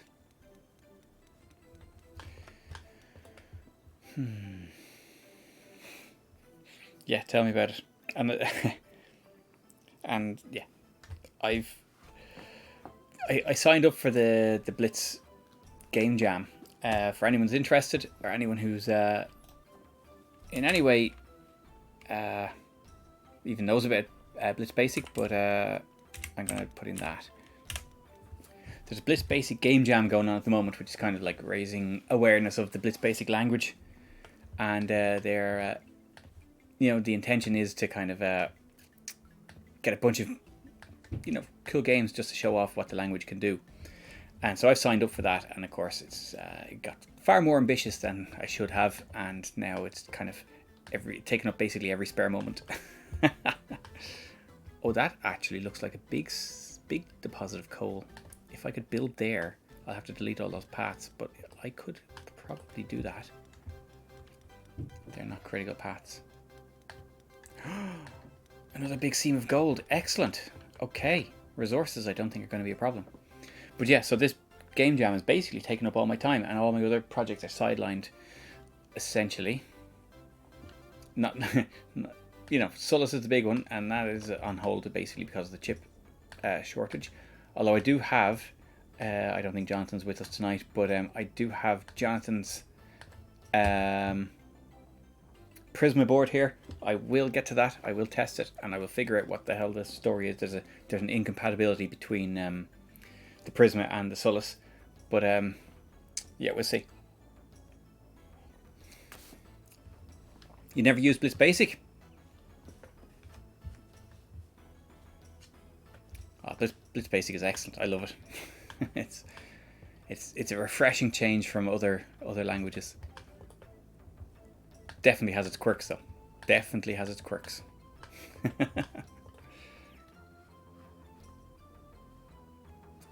Awesome template. What's that?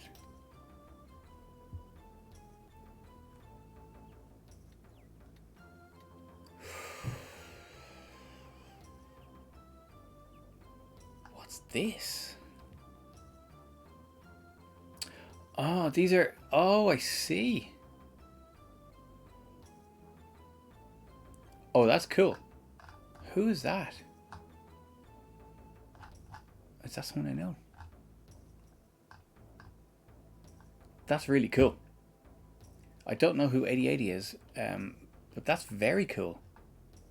So these are like projects that give you full... okay, they're using the AmiBlitz includes. Cool, because that is definitely how I would do it as well. And they're building up an engine using that, because the AmiBlitz includes basically do things in a system friendly way. So in theory they should run on OS4 as well, actually. But yeah, it uses the OS for most of the functions instead of banging the hardware like the native Blitz Basic commands. So that is really interesting. Oh, I'll definitely be checking that out.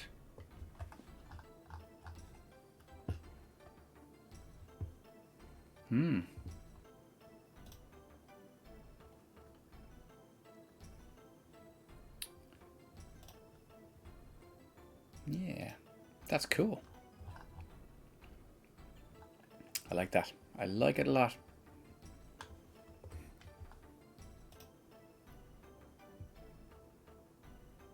Ah, okay, yeah, I do recognize his name. Okay, cool. Oh, I will check that out.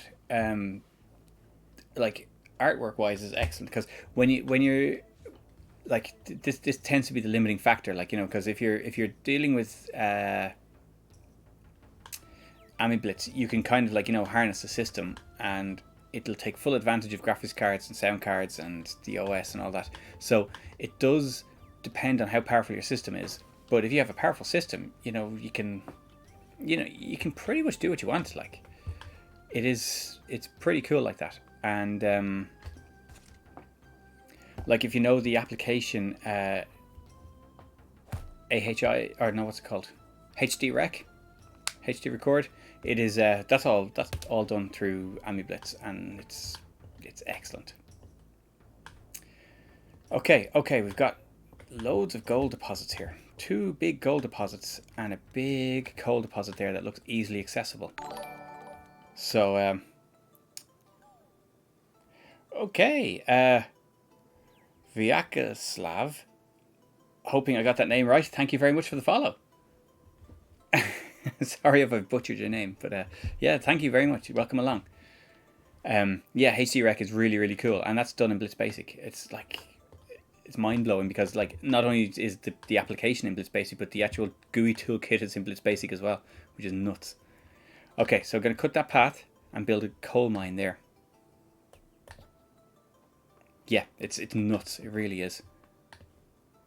I'm going to build that over this way, this way, this way, this way. And let's go that way. And now that's connected back now. And that has made a coal mine. I may have made a mistake here, but we can fix the minor path issues.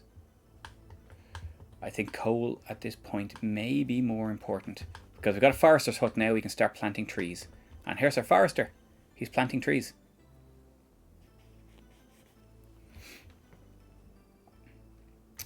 So that's good. So it'll be slow, but we will have a supply of wood. An infinite supply of wood, essentially, so long as that doesn't get burnt down. It shouldn't. That guard's hut. That's tight. I really should do another guard's hut down there because they seem to be quite pushing these borders here.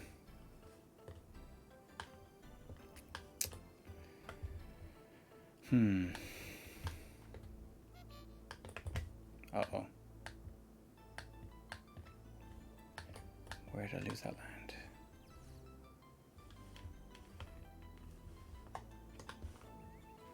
Oh, this happened before and I couldn't figure out where it was. So that is there.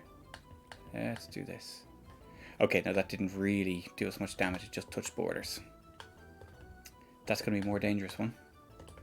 But that's okay. I'm holding the border. I'm going to roll out a couple more soldiers into my further away guards huts.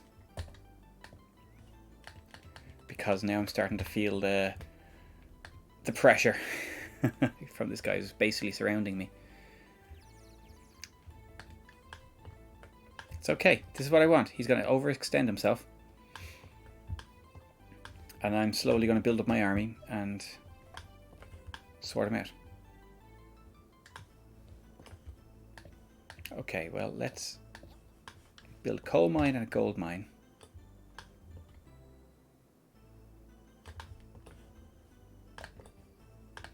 And now the next thing I need to check is how many mines can I run, because I have 2 miners and 1 pickaxe, so I can run 3 mines, and then I need to build the tool makers.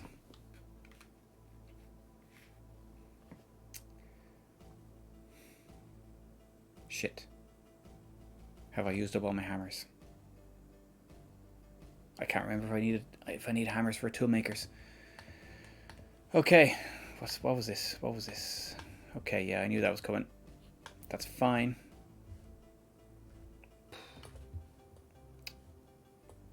Uh-oh.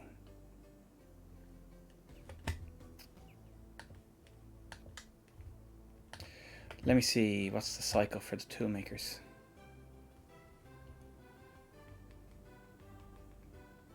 No, he needs wood and metal.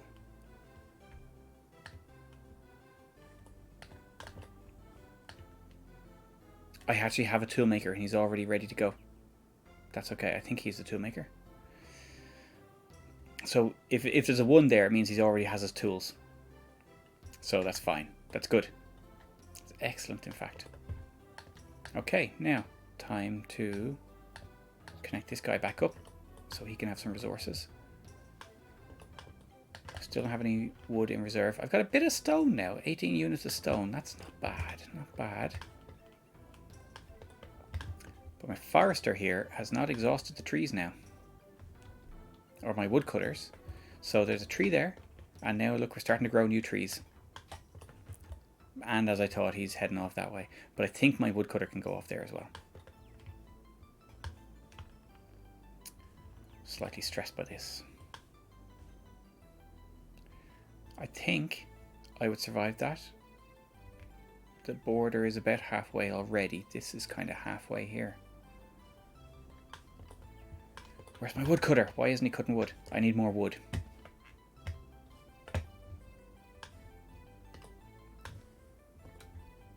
But good resources in this area here. This is good to know. If I have to reset again, this is where we aim for them with the mines.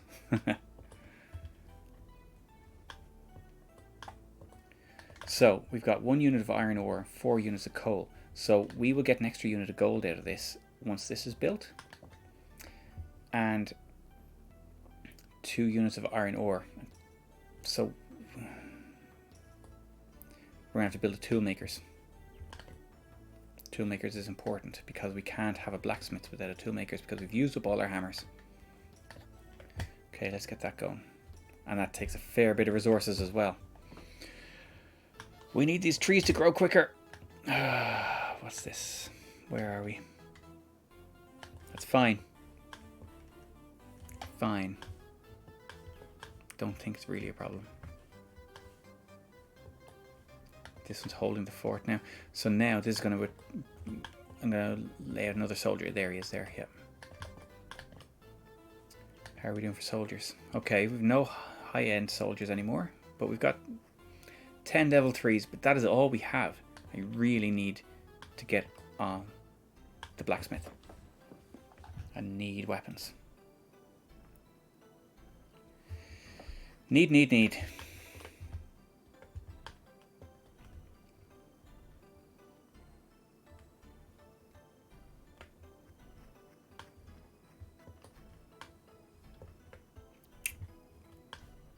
Let's see.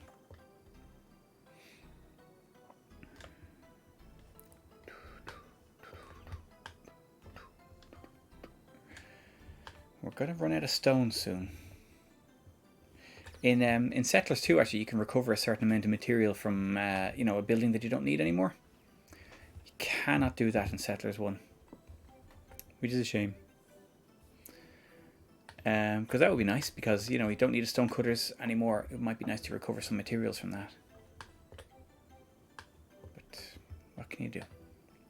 2 big rocks here. Surely. Oh, maybe he's not actually seeing them. I think he's already finished. But anyways, we leave him there because we don't have any better options for getting stone. You can sometimes mine stone. I didn't find anywhere with stone in the mountains.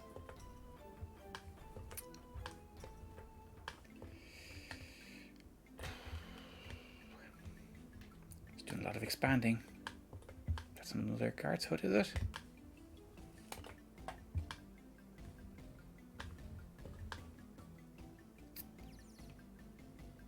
Tight.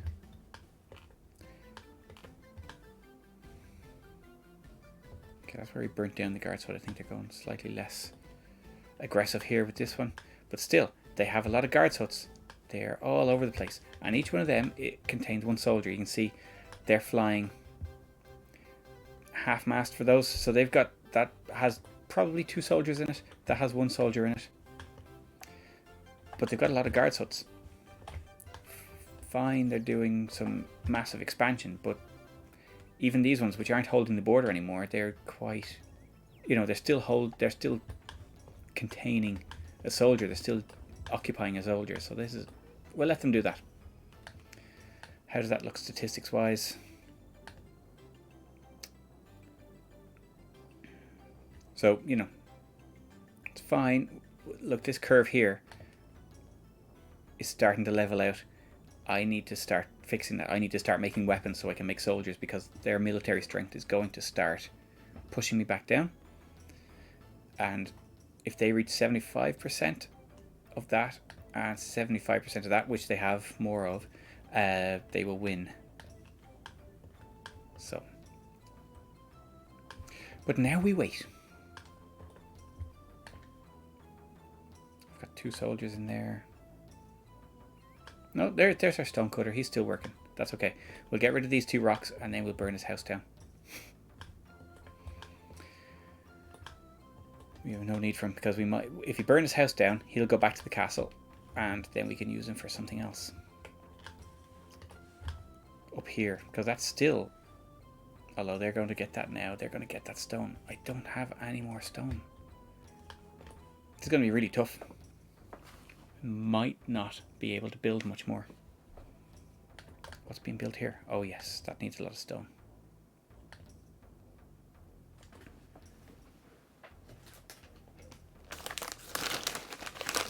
snacks.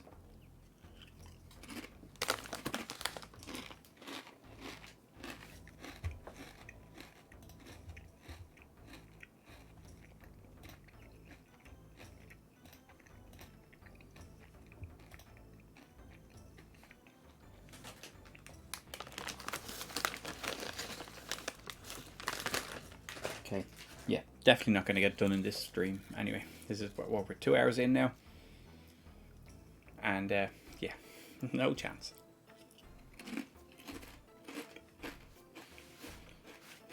This is going to be like a 7-hour slog.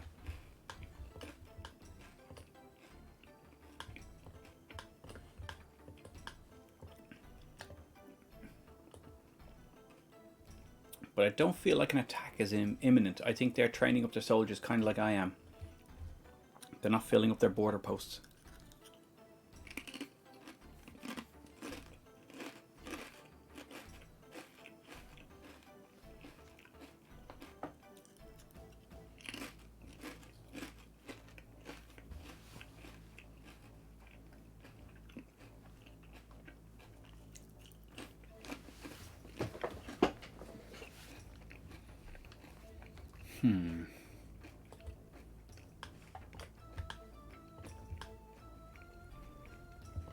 Let's see.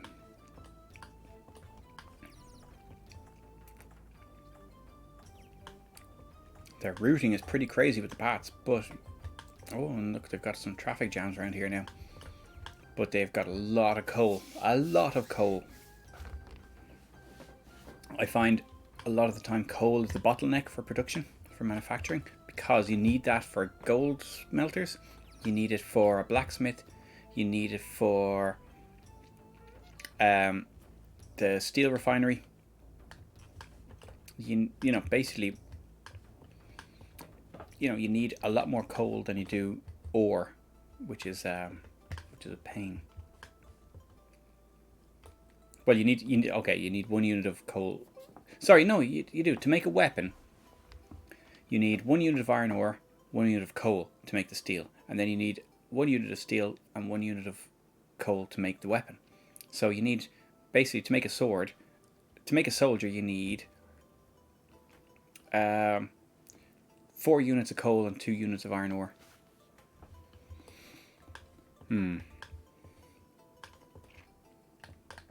Well, at least this is slowly progressing.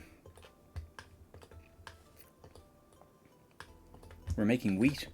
Excellent. And that means we're making bread. So we are slowly going to build up a stock of wheat and bread. We haven't started yet. No, okay, yeah, we are. We'll build that back up here the way it was before.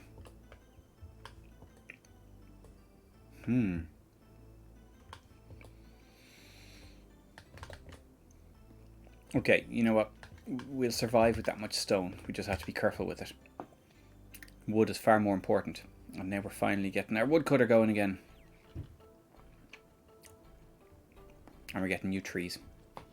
Okay, we're over the hump.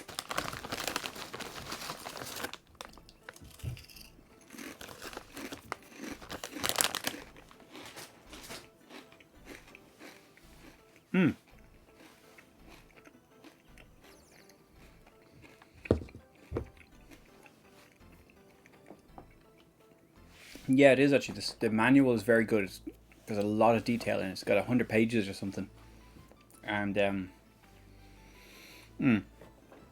there's a lot of detail on kind of every option, you know, the different personalities of the different enemies, the you know, the finer details of, like, you know, what every building does and why you'd need a building before another building, and that, you know, that kind of stuff. It's all pretty well laid out. It's a very good manual, actually. There's not, you know, there's not a huge amount of information on each page, but it's really well done. You know, you can, very well organized. You know, you can tell it was German.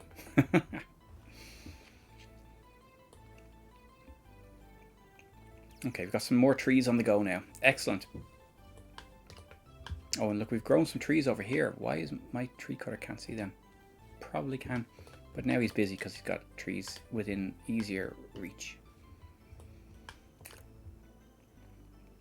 There's some wood being made, wood being carried probably to this mine here. More gold. No, absolutely. It's like, okay, yeah, the graphics are kind of pixely, but the balance of it, the the logic of it, the intricacy, and for me, it's got the exact right level of the exact right depth for me, for my mind, and I really do like it. Like, I don't think it's aged gameplay wise at all. It's spot on, and it's so well balanced, I think.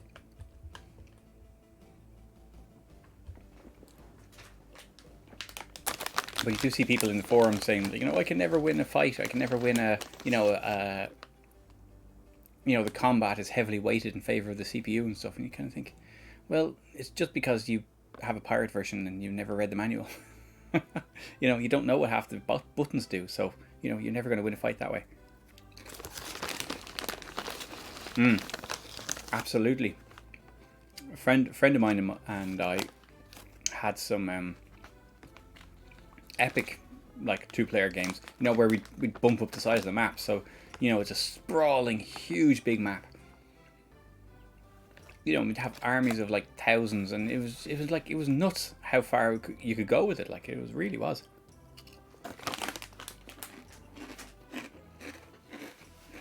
We played like 10-hour battles. Like, it was class. I'm sure I still have our save games somewhere.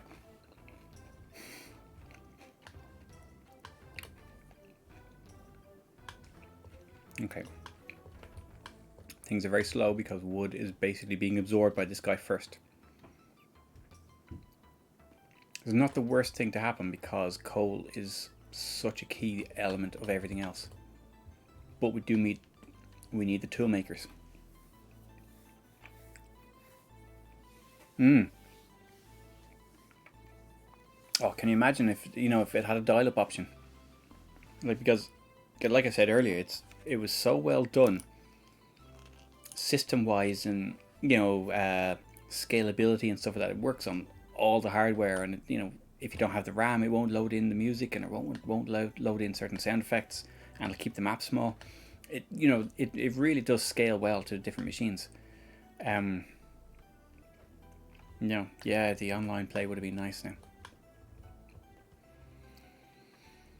You can play it on Amiga Live. Oh, are you okay?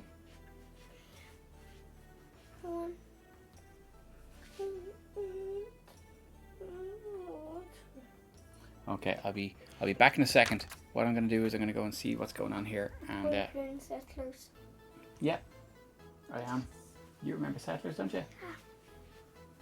Okay, but I have to pause it now. We're going to go and sort you out, okay? Yeah. Okay. Say bye-bye to everyone. Bye.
Oh dear. That's alright.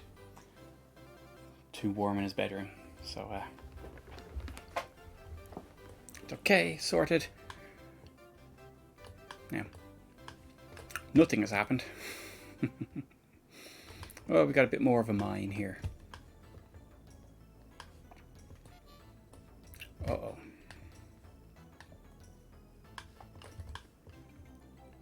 Okay. It's fine, nothing to worry about there. This is the one I'm worried about. But they don't have a builder available, but now they will soon.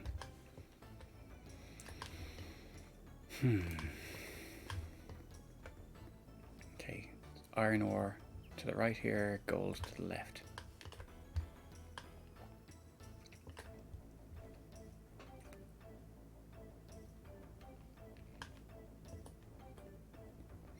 Everyone's waiting on wood. Come on, woodcutter, don't be lazy. Where are you? Sitting in having a cup of tea. Oh dear.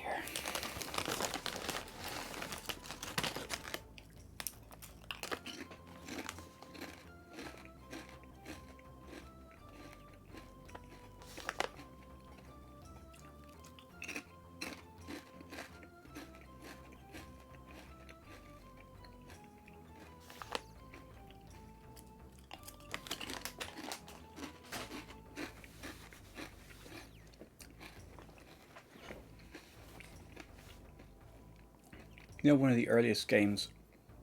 Okay, well, no, okay, obviously, other than Quake and the likes, one of the first games that I played online was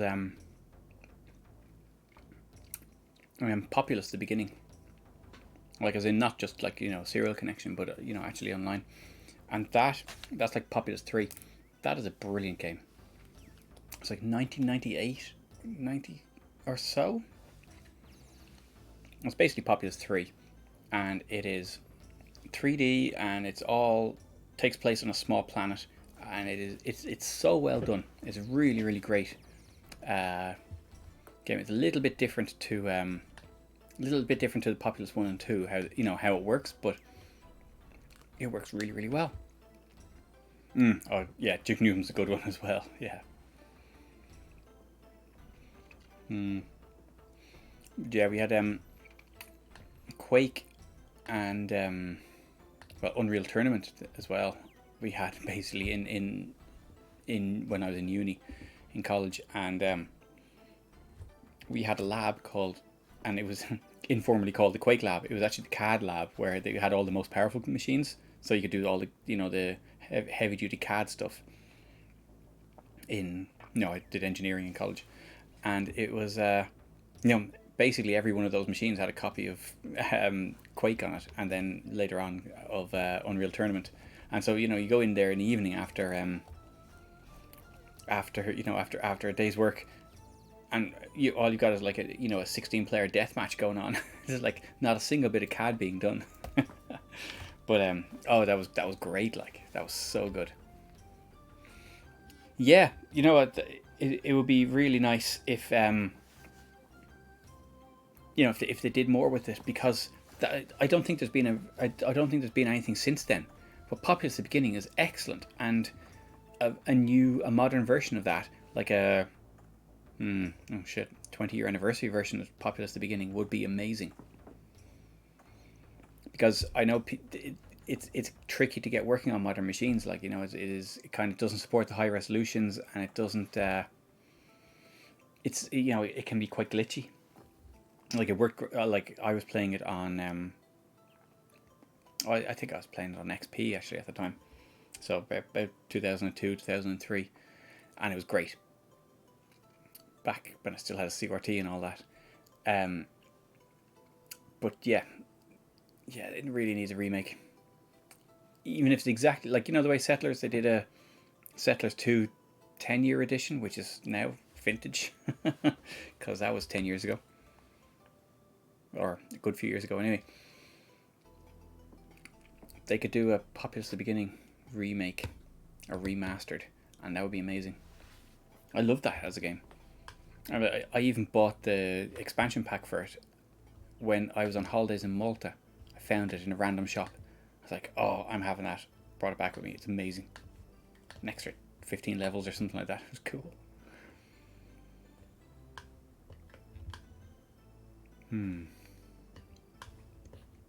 Slow going at the moment because everything is dependent on our wood production. We don't have enough wood production.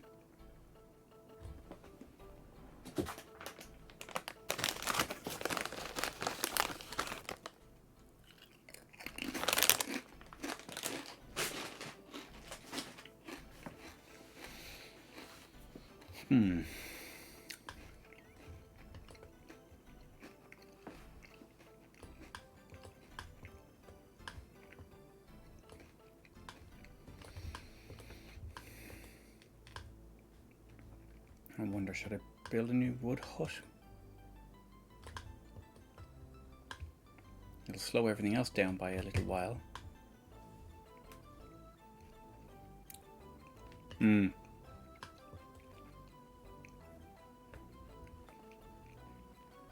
Absolutely. Yeah. Yeah, absolutely. And geez, you know what? Powermonger, there's a game I've not played in 25 years or something. I must give that a go again. I didn't get into it as much as I got into Settlers, but it was very good. I really did like it. And like Settlers, I probably have even more appreciation for it these days.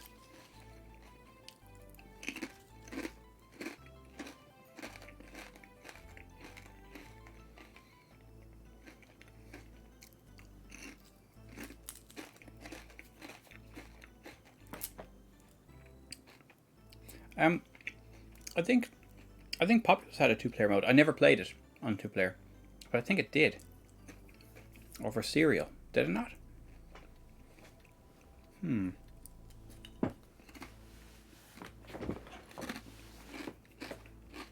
To the Google machine.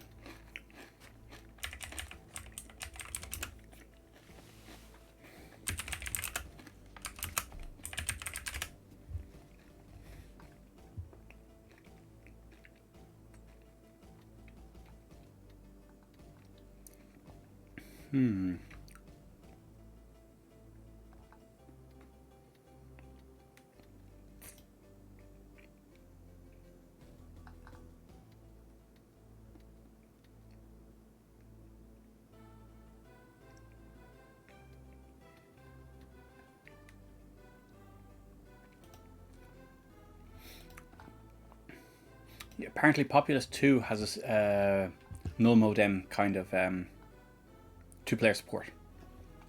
That would be awesome. I never got to do that. But yeah, we'll definitely have to give that a look at some point.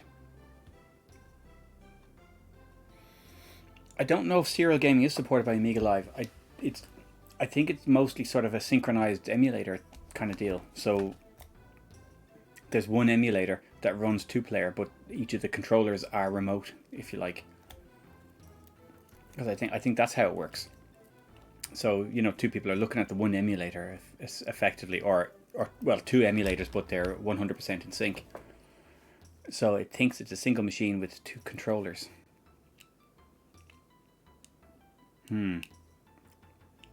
But you know what? There aren't that many serial games, so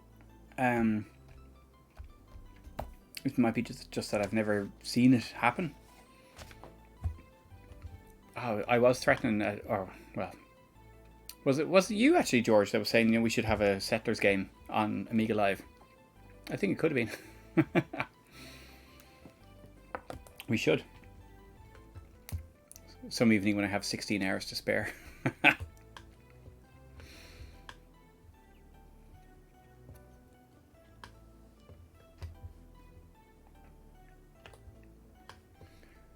Well, the wheat is coming on well anyway, and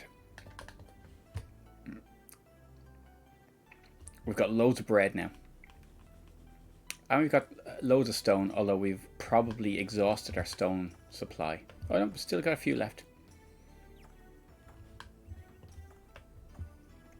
Oh yeah, absolutely. That's a proper session, that is. Yeah. Okay. Apologies for this being a particularly slow phase of the game because, we're building up our wood. Well, we're not building up wood stocks. We are using wood as quickly as we can find it. It is slow going.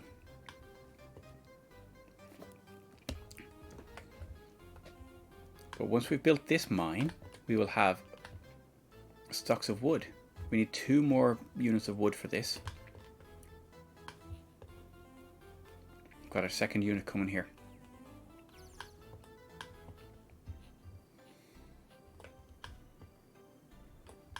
Two units of wood more. Oh, he's already got one. Oh no, yeah, that was the one we saw there. Then this tree trunk will become another unit. Then I think this needs 2 units. This needs 2 units. It's gonna be a while, folks. But in the meantime, we'll start building up our stock of coal, and that is important because coal will, like I was saying earlier, you need more coal than any other resource that you're mining because you need like multiple units of it to get some stuff done. Like building weapons needs twice as much coal as it does iron ore. So, got lots of food. And we've got a coal mine nearly ready, so the coal will start being produced rapidly. In the meantime, everything else can come on more slowly. We've got 2 units of iron ore and 2 units of steel. Once we have our tool makers done, we'll build a blacksmith's.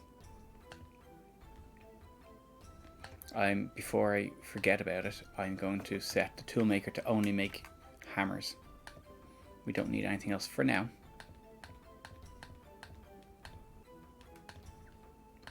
And I will adjust that manually because the tool makers is very inefficient if you just leave it at the default settings. It'll make so much stuff that you don't need.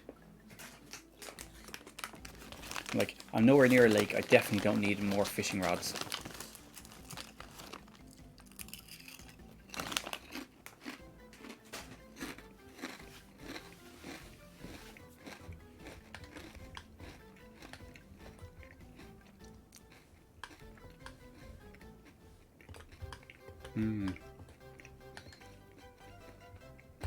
Yeah, we'll have to set a date, George, and we'll do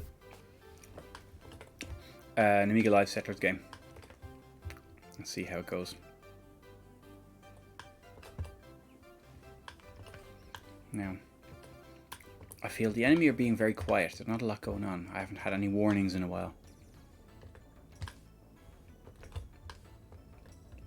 They're still only running their forward posts at half mast, so they've only got 2. So each of these guard huts only has 1 soldier available to attack me. They do have a lot of them, but I don't feel like they are going to threaten. They're still trying to expand too much, and I'm okay with that. They can expand all they want, provided I get my blacksmith soon enough, because statistically this isn't great.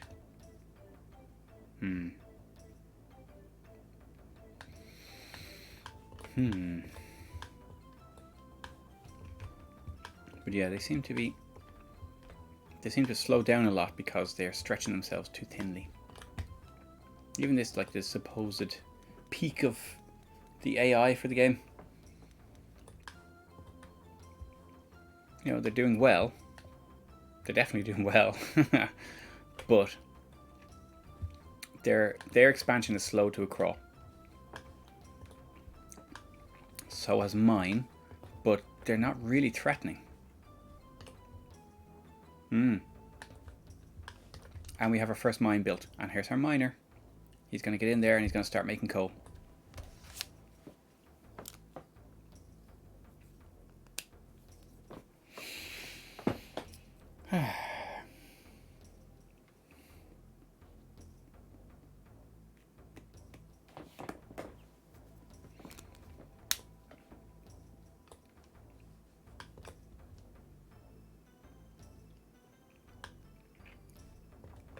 In the meantime,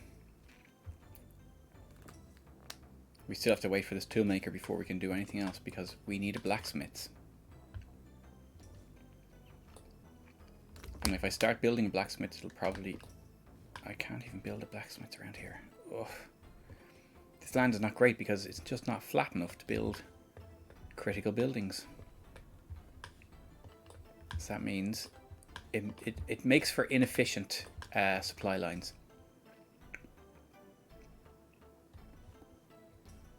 Although I feel I should nab that big iron deposit before anything else disappears.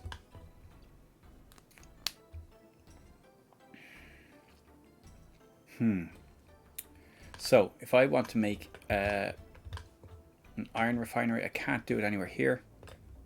Kind of like here, which may block up the farm, and I don't want to do that. Or here. That's the nearest place I can build an iron refinery. Jesus. I want to be able to build here. I can't do that. And I don't think building there is going to give me enough extra space there. Man, this is tight. I wonder if I attacked there, that would be enough to give me a foothold over the far side of the mountains. Like these guys. I have 2 soldiers to spare, that'll never work.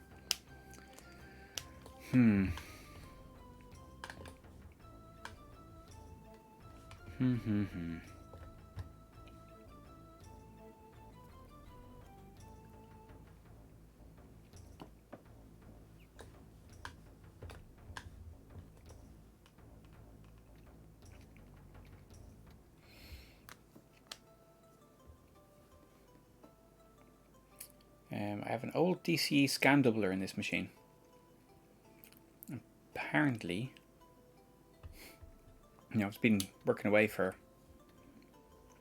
20 odd years. 68 degrees apparently the chip is running at on that. That's toasty.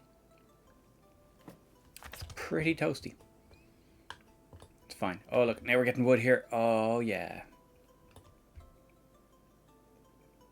I don't know if he has enough to finish it, or... Oh no, I think he's given up now. He needs more wood. 1 more unit of wood there, and you need 2. So 3 more trees, please.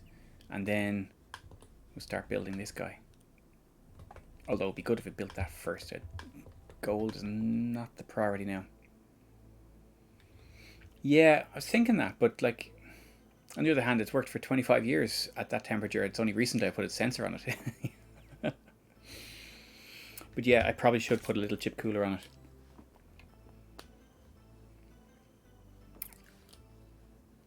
You know, it's one of these things that kind of like, I always knew they were hot, but that's like, you know, uncomfortably hot. Like as a comparison, my 060 in the same machine is only running at 47 degrees. It was 20 degrees hotter than the CPU.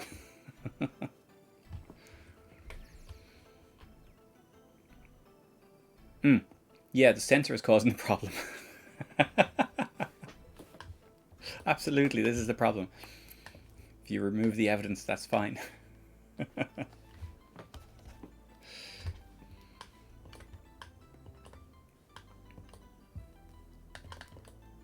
Okay, we've got a miner in there. He's got loads of food. He will start producing lots of coal very soon.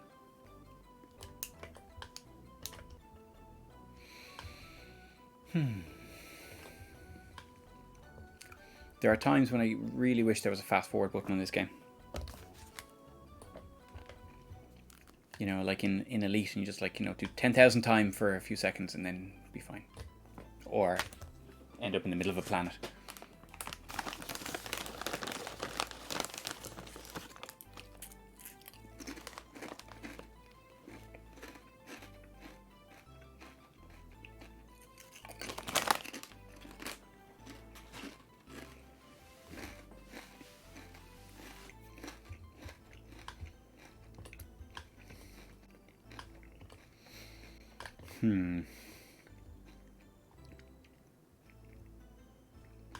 I wonder if I could put a bigger building there.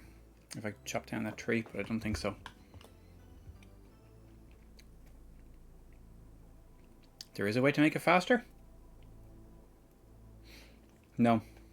That's what I was saying earlier. It's very well programmed, as in it takes CPU speed into account, so you can't kind of fast forward in WinUIE or anything like that. I'm actually running on real hardware now, but yeah, it doesn't. It runs at exactly the same speed. It takes into account dropped frames and stuff like that. Like, so it's tough cookie. That is the speed it runs at. Oh, those clocks are reminder clocks. So if I go over here, let's say, and I click that one, it will give me a warning in 10 minutes, and it'll say you need to go to that position. So, you know, so you can set a reminder for 5 minutes, 10 minutes, 20 minutes, half an hour, or an hour. Which is quite cool if you're monitoring a situation, like I'm monitoring that gold mine there, and it's going to call me back in 10 minutes. It's a nice little feature. Little used, I have to say. But yeah, it doesn't have the Star Dreamer control, unfortunately. Okay, now you've made your first sack of coal.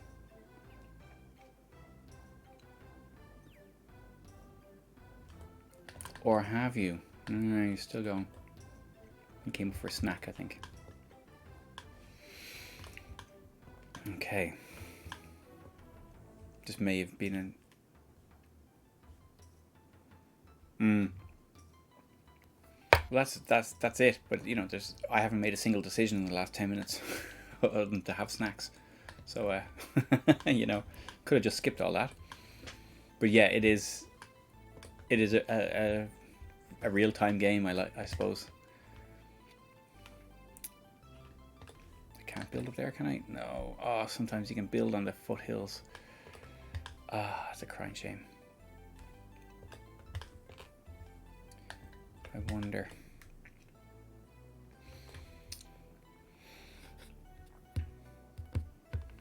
It's hard to know, because what can happen as well is if they haven't rotated their guards, they could have some really weak guards in there, and in the meantime I've been building up some strong guards.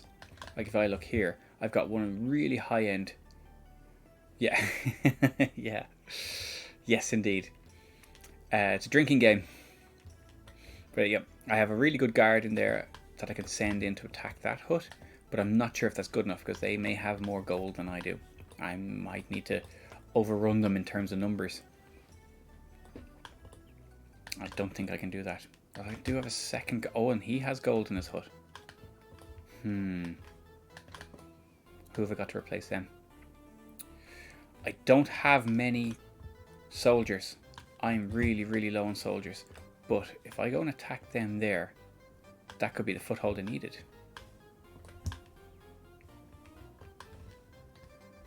Build a couple more guard huts. I'm still low on stuff.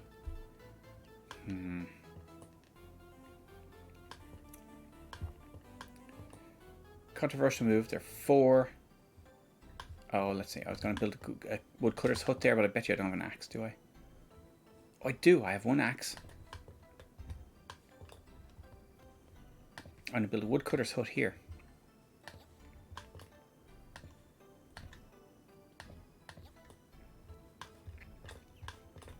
And that will absorb a couple of units of wood, but then I will have twice as much wood for about 2 minutes. But, you know. 1, 2, oh yeah, 1, 2, 3, 4 trees within there. 1, 2, 3, 4, yeah, grand. Yeah, maybe get those 2, maybe. We'll see. We'll see what happens. Right. Snacks.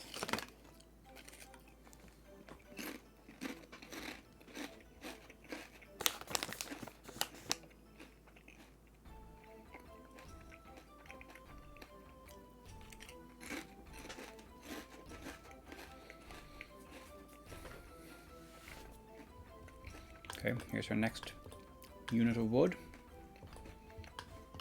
I'm surprised they haven't actually attacked the castle yet. Quite often the CPU will... well, I don't really know this CPU player's personality, but quite often the CPU will go for an early attack and try and take out the castle. And I'm chronically short on soldiers. But I do have 5 very good soldiers in there. And even these 2 are mid-range.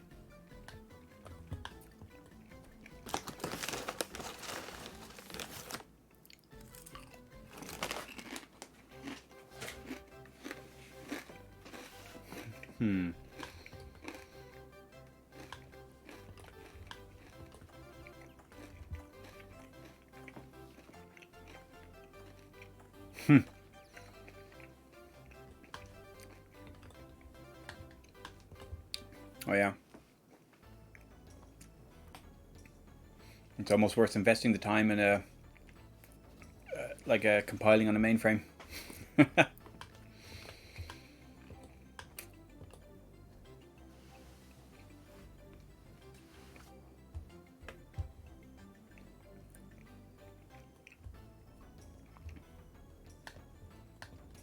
Yeah, I don't think I've ever been involved in or ever tried compiling a project that was so big. Well, okay, Linux kernel can sometimes take a while, but that's pretty much a kind of a color by numbers kind of effort. There's not really anything that critical in it, as in, not something that I've kind of put much work into.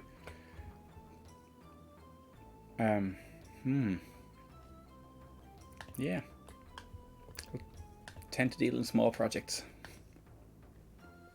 Even in my sort of well, okay, I don't do it now, but I used to do firmware programming for my day job. Well, I did loads of other stuff, but firmware programming was part of it. And even then, you're kind of talking about, 4K of code, so it's it assembles quicker than, quicker than you can plug the cable in. So it's never a big deal.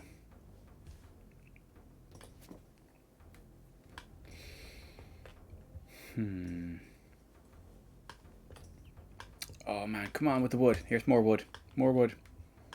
We've got loads of trees now. Come on, keep cutting, keep cutting.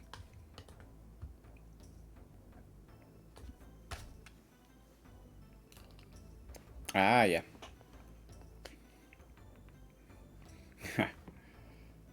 And see if it doesn't put you off the whole process.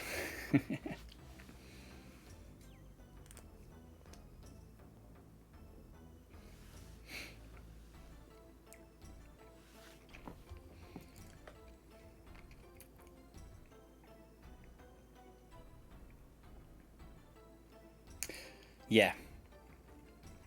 There is that. There is that.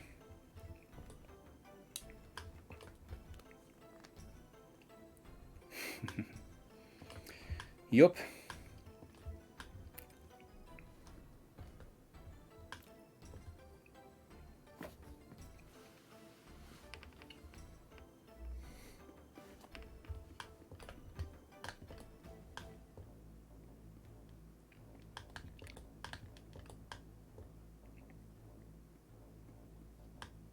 Yeah, absolutely. That is the beauty of open source, isn't it?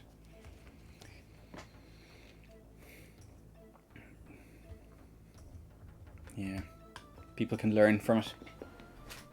So the effect is multiplied.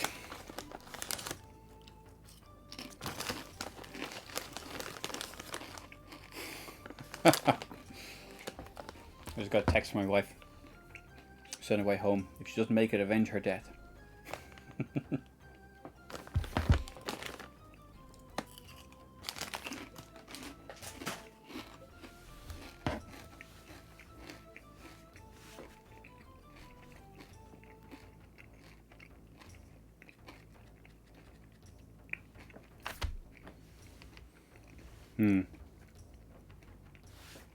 Yeah, that's it. Okay, this guy's building his woodcutter's hut. So that's where all my wood has gone, because I was the closest to the source of the wood, which is basically here. So now, the next wood, which is coming up the road here, will go into either this or this. And then when this is built, we will get 1, 2, 3, 4, at least 4, maybe 5 or 6 more units of wood. And that will end up finishing off these buildings, all these buildings, and let us build something else. What did we want to build? Can't remember. But look, my little forester dude has planted all these trees, and our woodcutter's not touching them. Oh well.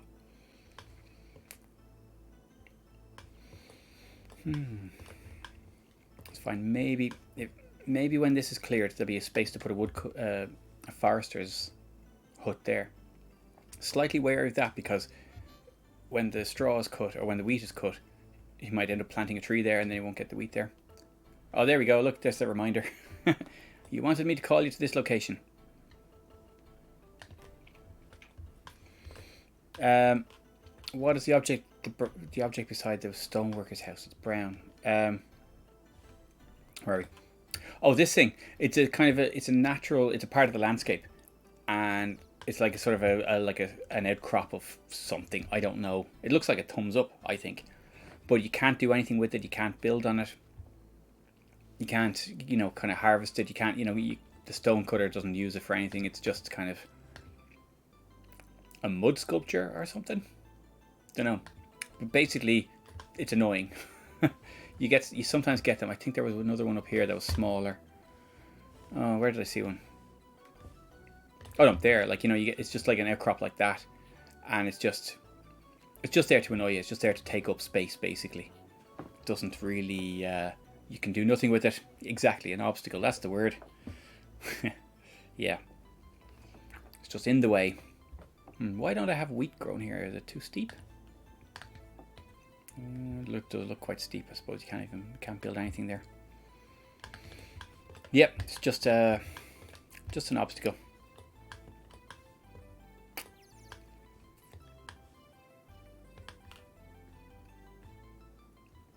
I don't think that stonecutter's going after that one. So, well, I'd said that before and he went for another one. So, oh, look, now we've got wood coming up here. We're going to get our gold smelters next hour. We don't have any wood stored. We have 24 blocks of stone. It could be as well. Yeah, just a leftover. Okay, so now we get our gold smelters. We will start getting... We'll get one more unit of gold. That will absorb all our coal. So this guy is now making coal. 15% is not a huge amount, but it is starting to trickle in. That will pick up. He's got plenty of food. He has nothing to complain about.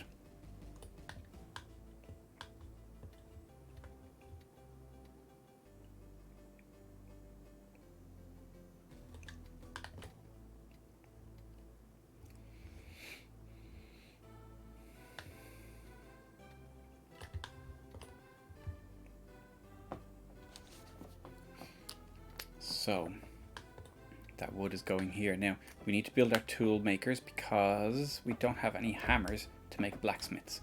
We do need blacksmiths though.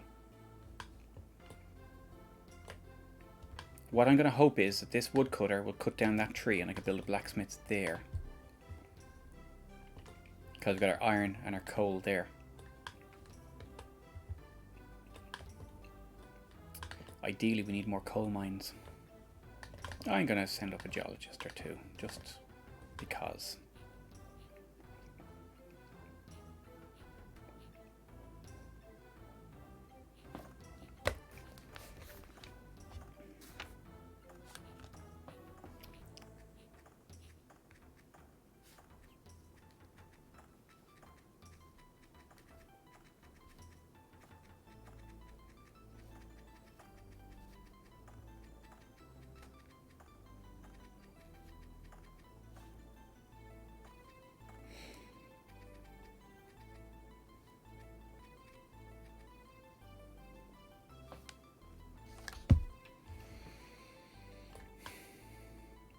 Okay, we're getting there. Can't build anything there yet. My hope is on this spot here because I don't want to build... Well, I could probably build there actually. It doesn't seem to be close enough to the farm for the farmer to use. Or there.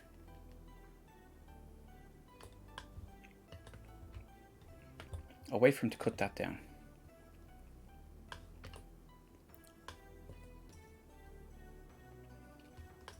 And now that wood should go down there as soon as this guy's out of the way with the bread.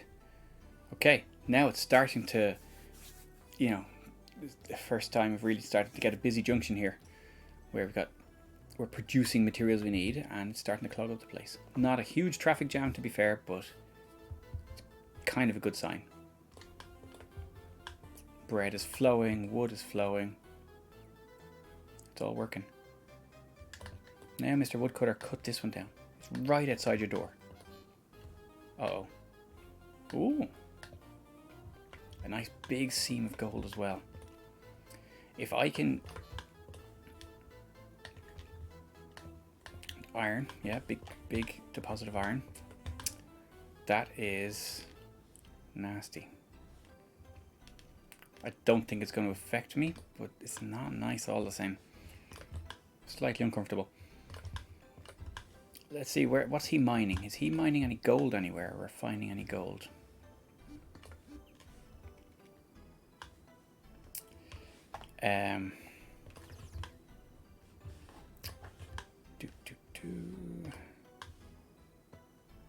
He does not. He seems to have.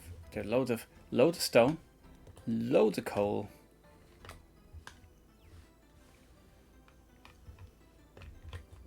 Loads more coal. Well, there's plenty of coal mines, to be fair.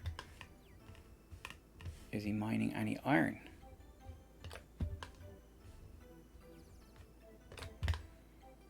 I'm not sure he is.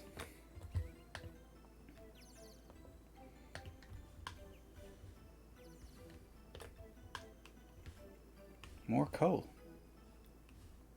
I don't see any iron mines or gold mines. So I don't know why. I don't know why he's not. Maybe he doesn't actually have any deposits of gold. Or maybe he started off with what he thinks is enough. If this is a guard's hut, that'll kill this forester's hut. I think I need another guard's hut.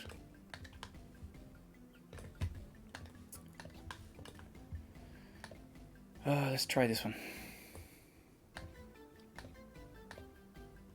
No. That way.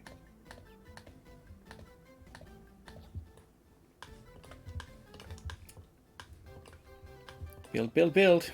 Cut, cut, cut. Oh, we can't build there. Okay. We're going to have to build a forester's hut there. Oh, maybe I can build one there now in a second. But let's see.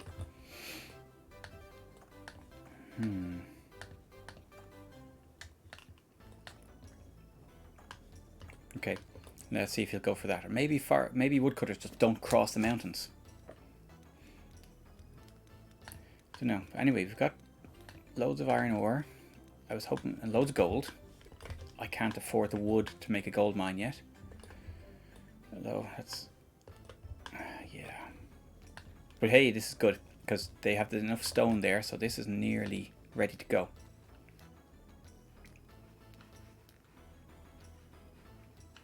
So we got a tool maker. He'll start making hammers. Then we can make a blacksmith somewhere. I'm still hoping he cuts down that tree. Come on, Mr. Woodcutter. He's after clearing some space, but I don't think he can.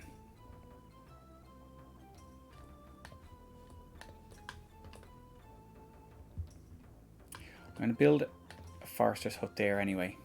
Just...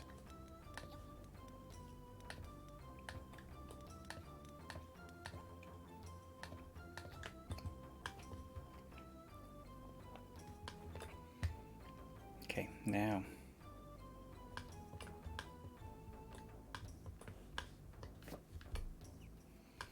Two more units of wood up there, and then we are breaking even, basically.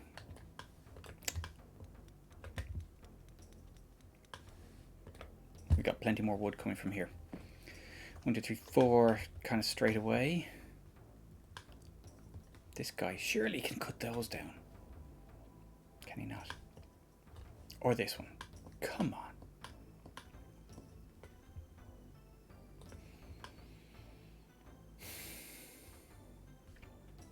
Well, we give this forester's hut a go anyway. He might end up strangling the farm a bit, but hopefully he can plant trees in this area here that isn't really used and replant the ones that were cut down here. around the place, although that path is not going to help. Oh look, I've built a path through every single one of those tree stumps. Well, you can cut the path to the forester's hut once it's built, because it doesn't actually need any resources. So I'll do that. I'll wait till it's built. That's going to need 2 units of wood. There's wood there. It's going down this way. Yes, go down that way, because that is a guard's hut. That's what we want. We want to protect that in case. Because they've been sitting there a while, haven't they? Actually. I don't know why they haven't got a builder. They're just spread too thinly. All the builders are tied up looking for resources.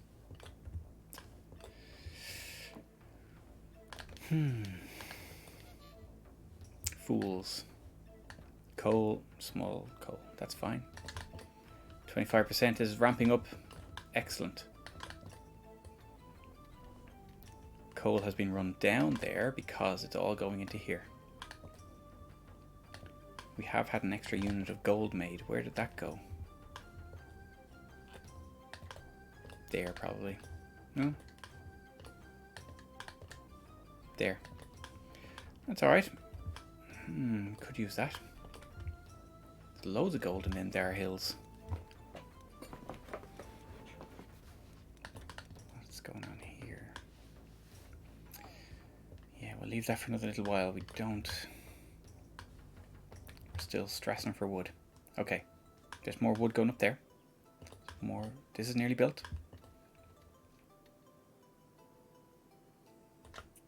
This is on the stone phase, I think. So it doesn't need any more wood. And wood is going down here. We've loads of stone. That's not an issue. We need to get that wood down there, and it will go down there. Where's the stone for that hut? It should be on its way by now.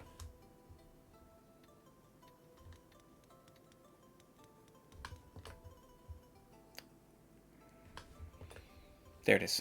That's okay. There's a bug in Settlers that happens occasionally where warehouses and castles stop giving out goods.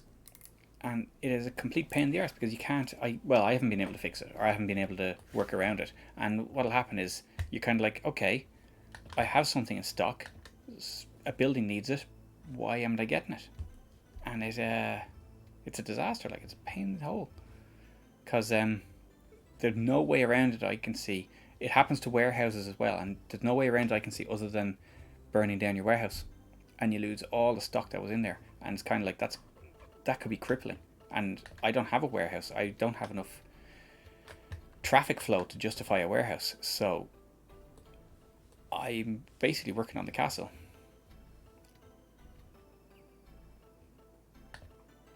So, you know, if the castle suddenly decides it's not going to give out any goods, then I am screwed. And I think it is something to do with the when the enemy kind of disrupts the transport, it kind of can never reroute everything, or can never reroute the supply. And I think it's something like that, but I haven't been able to sort of pinpoint it. Anyways, that's got some coal. Coal's kind of a low priority, but we are fine. Not when this bug happens. Normally you can set it to move all your stuff out of a warehouse, but that's the thing, and that's kind of how you can tell that this bug has happened, is when you set it to move stuff out, it doesn't come out. And it's like, you know, all the workers are sitting there, they're still moving stuff into it, people are still going in there, but then they're not coming out, and you're like, ugh. Very annoying.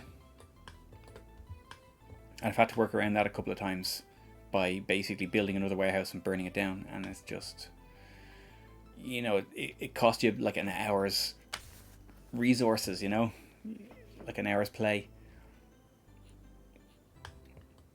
I don't think that woodcutter is going to cut that down, which is a shame. Yeah, saving reloading doesn't fix it. I don't know if it's something to do with even hex editing the save game. I don't know. I don't know if it's something in the game, like as in your play session, or if it's actually a fundamental issue with the engine, as in when the engine's when a certain route crops up, it can't deal with it.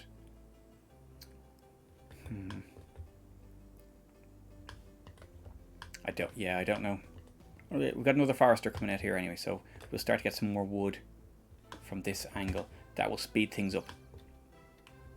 And this is nearly done. This is good, because that still doesn't have a builder, and this will protect this reasonably critical section here.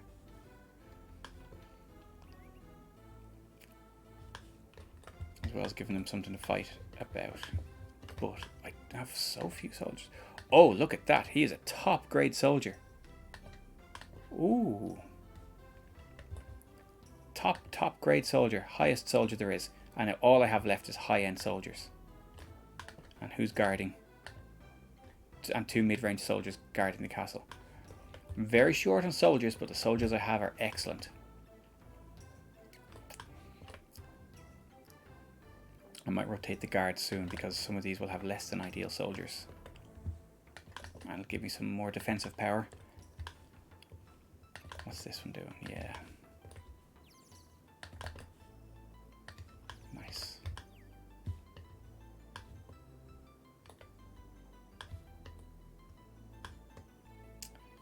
Serious soldiers. 1 more unit of wood needed for that. Now, got a guy in there. He's 2 units of steel. He needs wood to make hammers.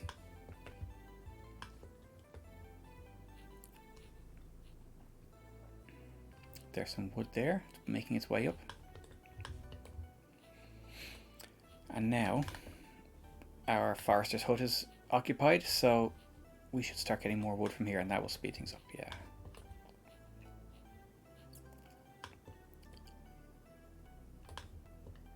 Kind of annoying that he can't reach these trees here. Or that tree there. Anyway, we made this area kind of self-sufficient in wood, so you know it will start making its own wood now. How's our coal mine doing?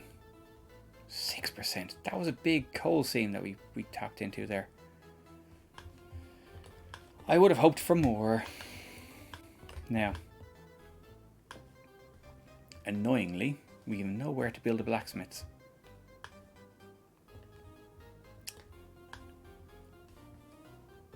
That's like the nearest spot here. I think that'll have to do, and that's going to clog up supply lines around here.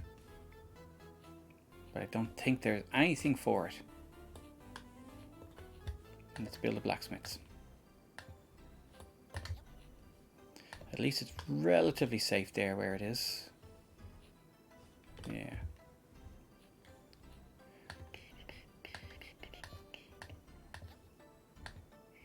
Knight occupy this new building. Excellent work. Excellent work, my knight. Yes.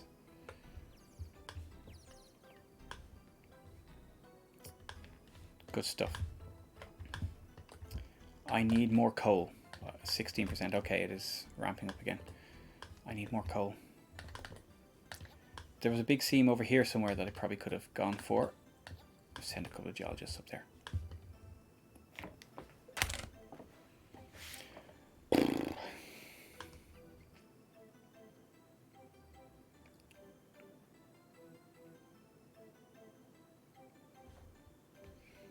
Now finally we'll also start making gold ore here.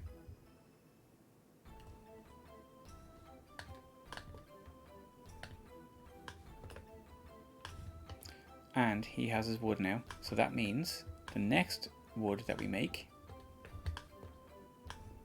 which is not forthcoming for now, but it will be here soon, is going to go to the toolmaker.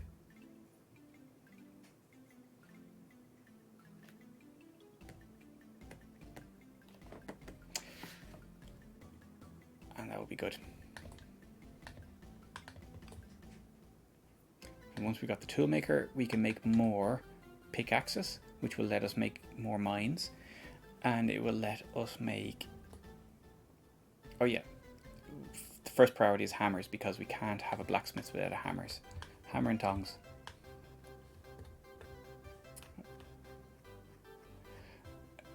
Yeah, cheers George, thanks very much for dropping in, and yeah, I'll probably be calling it a night very soon as well. But yeah, no, thanks very much. I'm sure we'll have to have a game of this sometime. Absolutely. There's probably at least another stream, maybe 2 in this. Oh, coal, yeah, we know there's some good coal around here.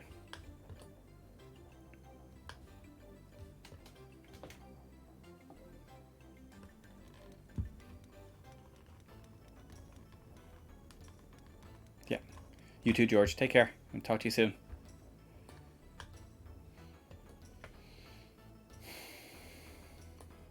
I feel like we should start building this mine, this iron mine. Let's go. I wonder. We've got a bit of a head start on the bread. Oh no, it doesn't really work there. Oh, we can do it there. So what we're going to do is... Actually, no, we didn't want to do that, actually, did we?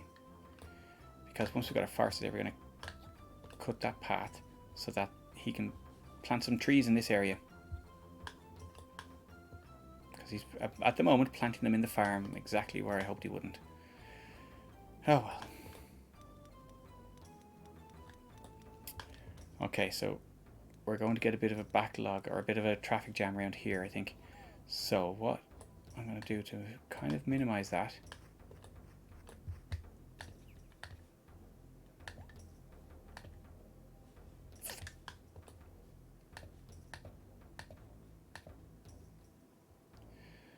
Going to be a builder down here, but I think I can organize these paths a bit better so that stuff from the mines comes down this way, and then it goes up that way to the castle for the soldiers. Because at the moment it's all going to go through this junction here. Is going to be a pinch point. Well, let's do this anyway, just to alleviate a little bit of that. And that's a tight. There we go. So now we've got a pinch point there, but that'll only be for the mining stuff. The main route will still be this one for weapons and things, because that's going to the castle.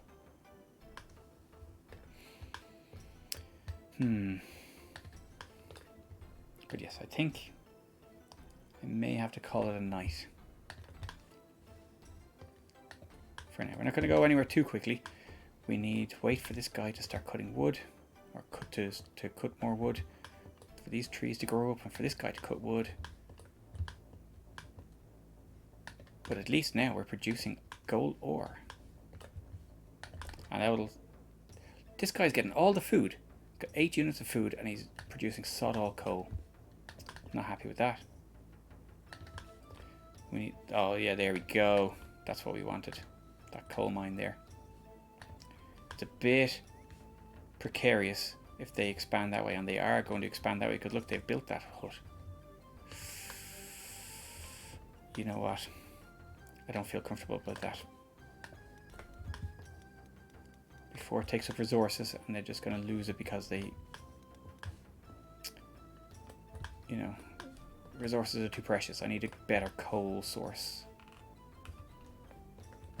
Haven't really looked up here, actually.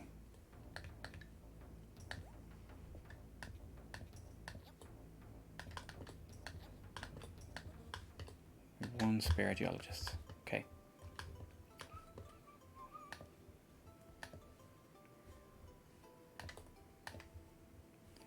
And we'll run now a path up here. See if there's any coal further over here. Oh, we don't have any spare geologists. Okay.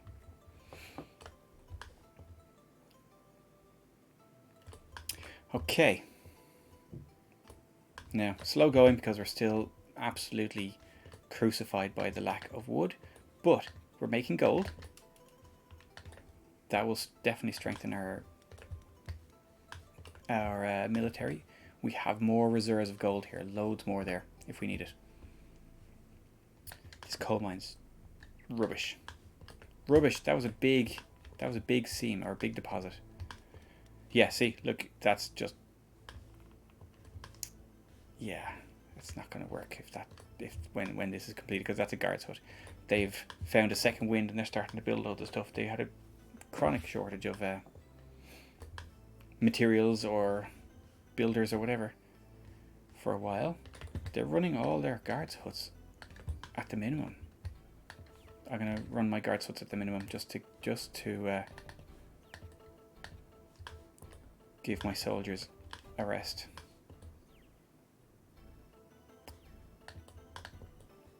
And we're leaving our best in there. Now what I want to do as well is I want to switch to send out our best fighters if and when we need to. Makes no difference now, but in the future that'll be important.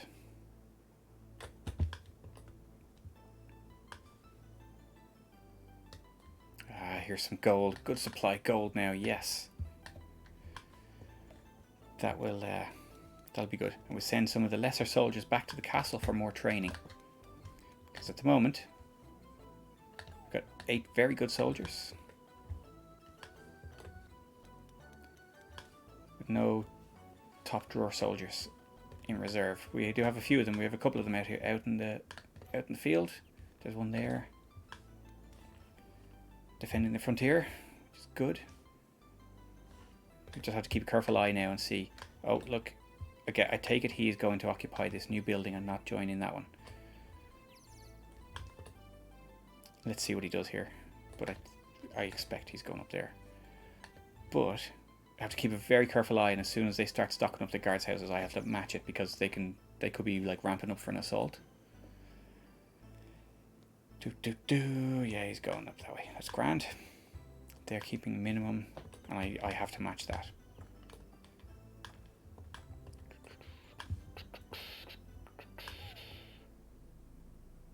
Okay, now we're starting to get some mature trees. Get out and cut wood. Here's more wood coming now. So, buildings that need wood. We've got the blacksmiths here. This is a terrible layout.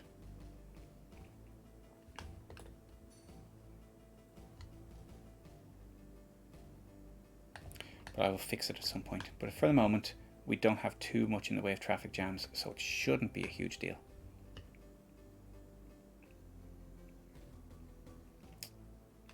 Okay.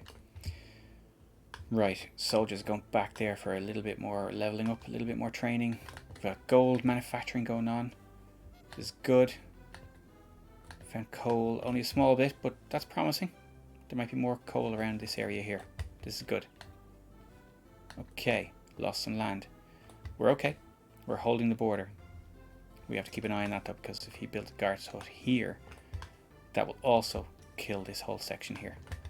And we have to be careful of that. If he starts building there, we should probably attack here. Build up some soldiers and then attack there.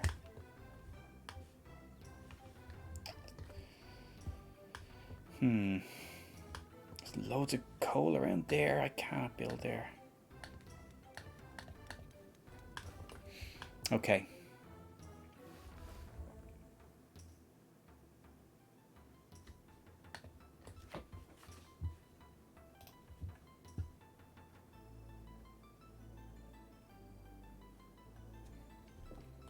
So, oh, spamtastic.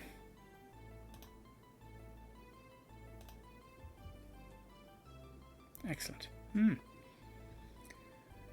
la la la la la.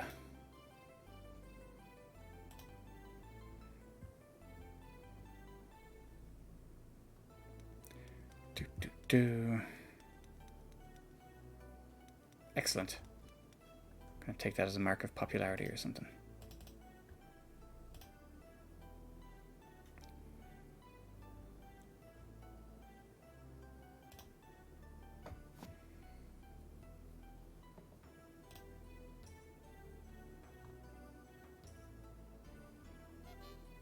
There we go. Yeah. Now, what's going on? Iron. Oh, excellent. Okay, we're not short of iron anyway. Right.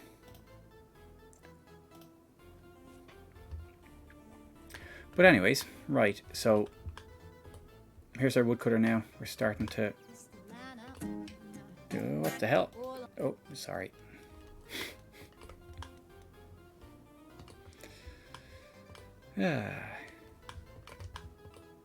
Okay, iron mine on the way. Gold is in production. We're rolling out the gold. Excellent stuff. This is going to use up all our coal. Yep.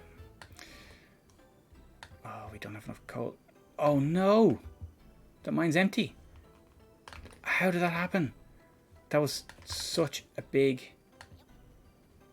There's a big coal seam there. A big deposit of coal. We need to find more coal. Quick, snappy. And not this stuff here because we can't really defend it. Oh. There's a big seam of coal. Big seam of coal. Please let us build here somewhere. Come on. We can't send any more geologists up here, but this is promising. That would be ideal, in fact, because there's our blacksmith there. Oh, he's going home. I have to wait till he gets... Oh no, he's not. He's still speculating.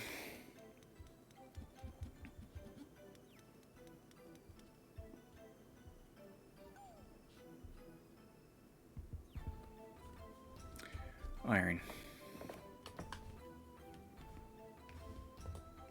Nearly got a blacksmith. And we do have some steel, but we have no coal now. This is a problem. Oh, good lord.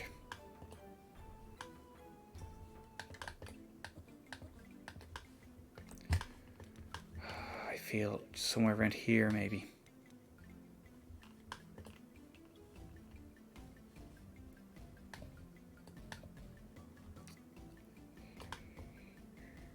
I'm going to put a flag there.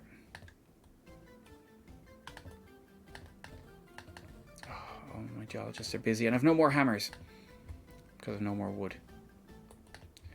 It's iron. Don't want iron. I have enough iron. I need coal badly. Oh dear.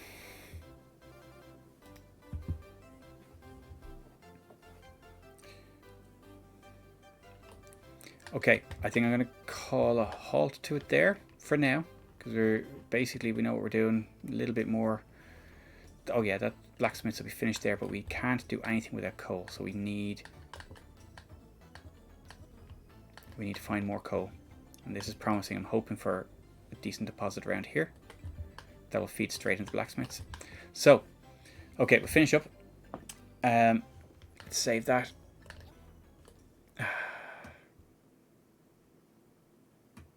Oh, there's the Amiga heartbeat again.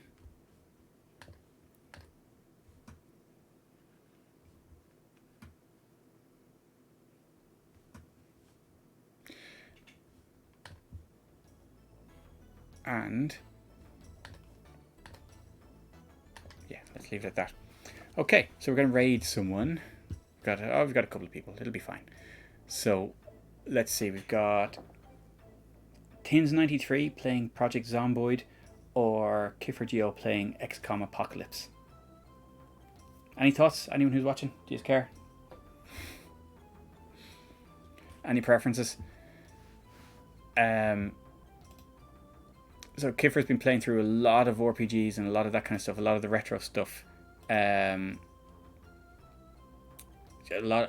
actually played a lot of the D&D stuff, so you know XCOM is mildly less heavyweight than some of the stuff he's been playing, but still, you know, it's good stuff, and he's been playing that for a while actually. And then Project Zomboid, I don't really know much about Project Zomboid. I've been watching Tins a little bit, but I don't know. So if no one has any particular thoughts on it, I'd probably go for Kiffer. Okay. Speak now or forever hold your peace.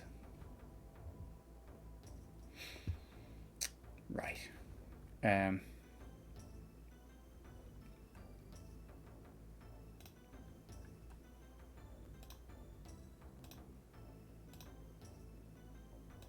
let's see. Yeah. Okay. So.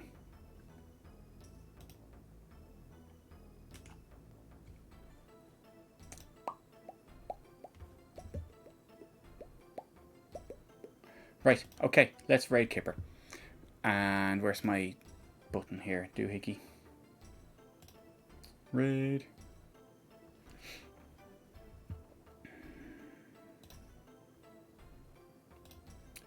And thank you very much, everyone. Yeah, thanks to everyone who dropped in. I will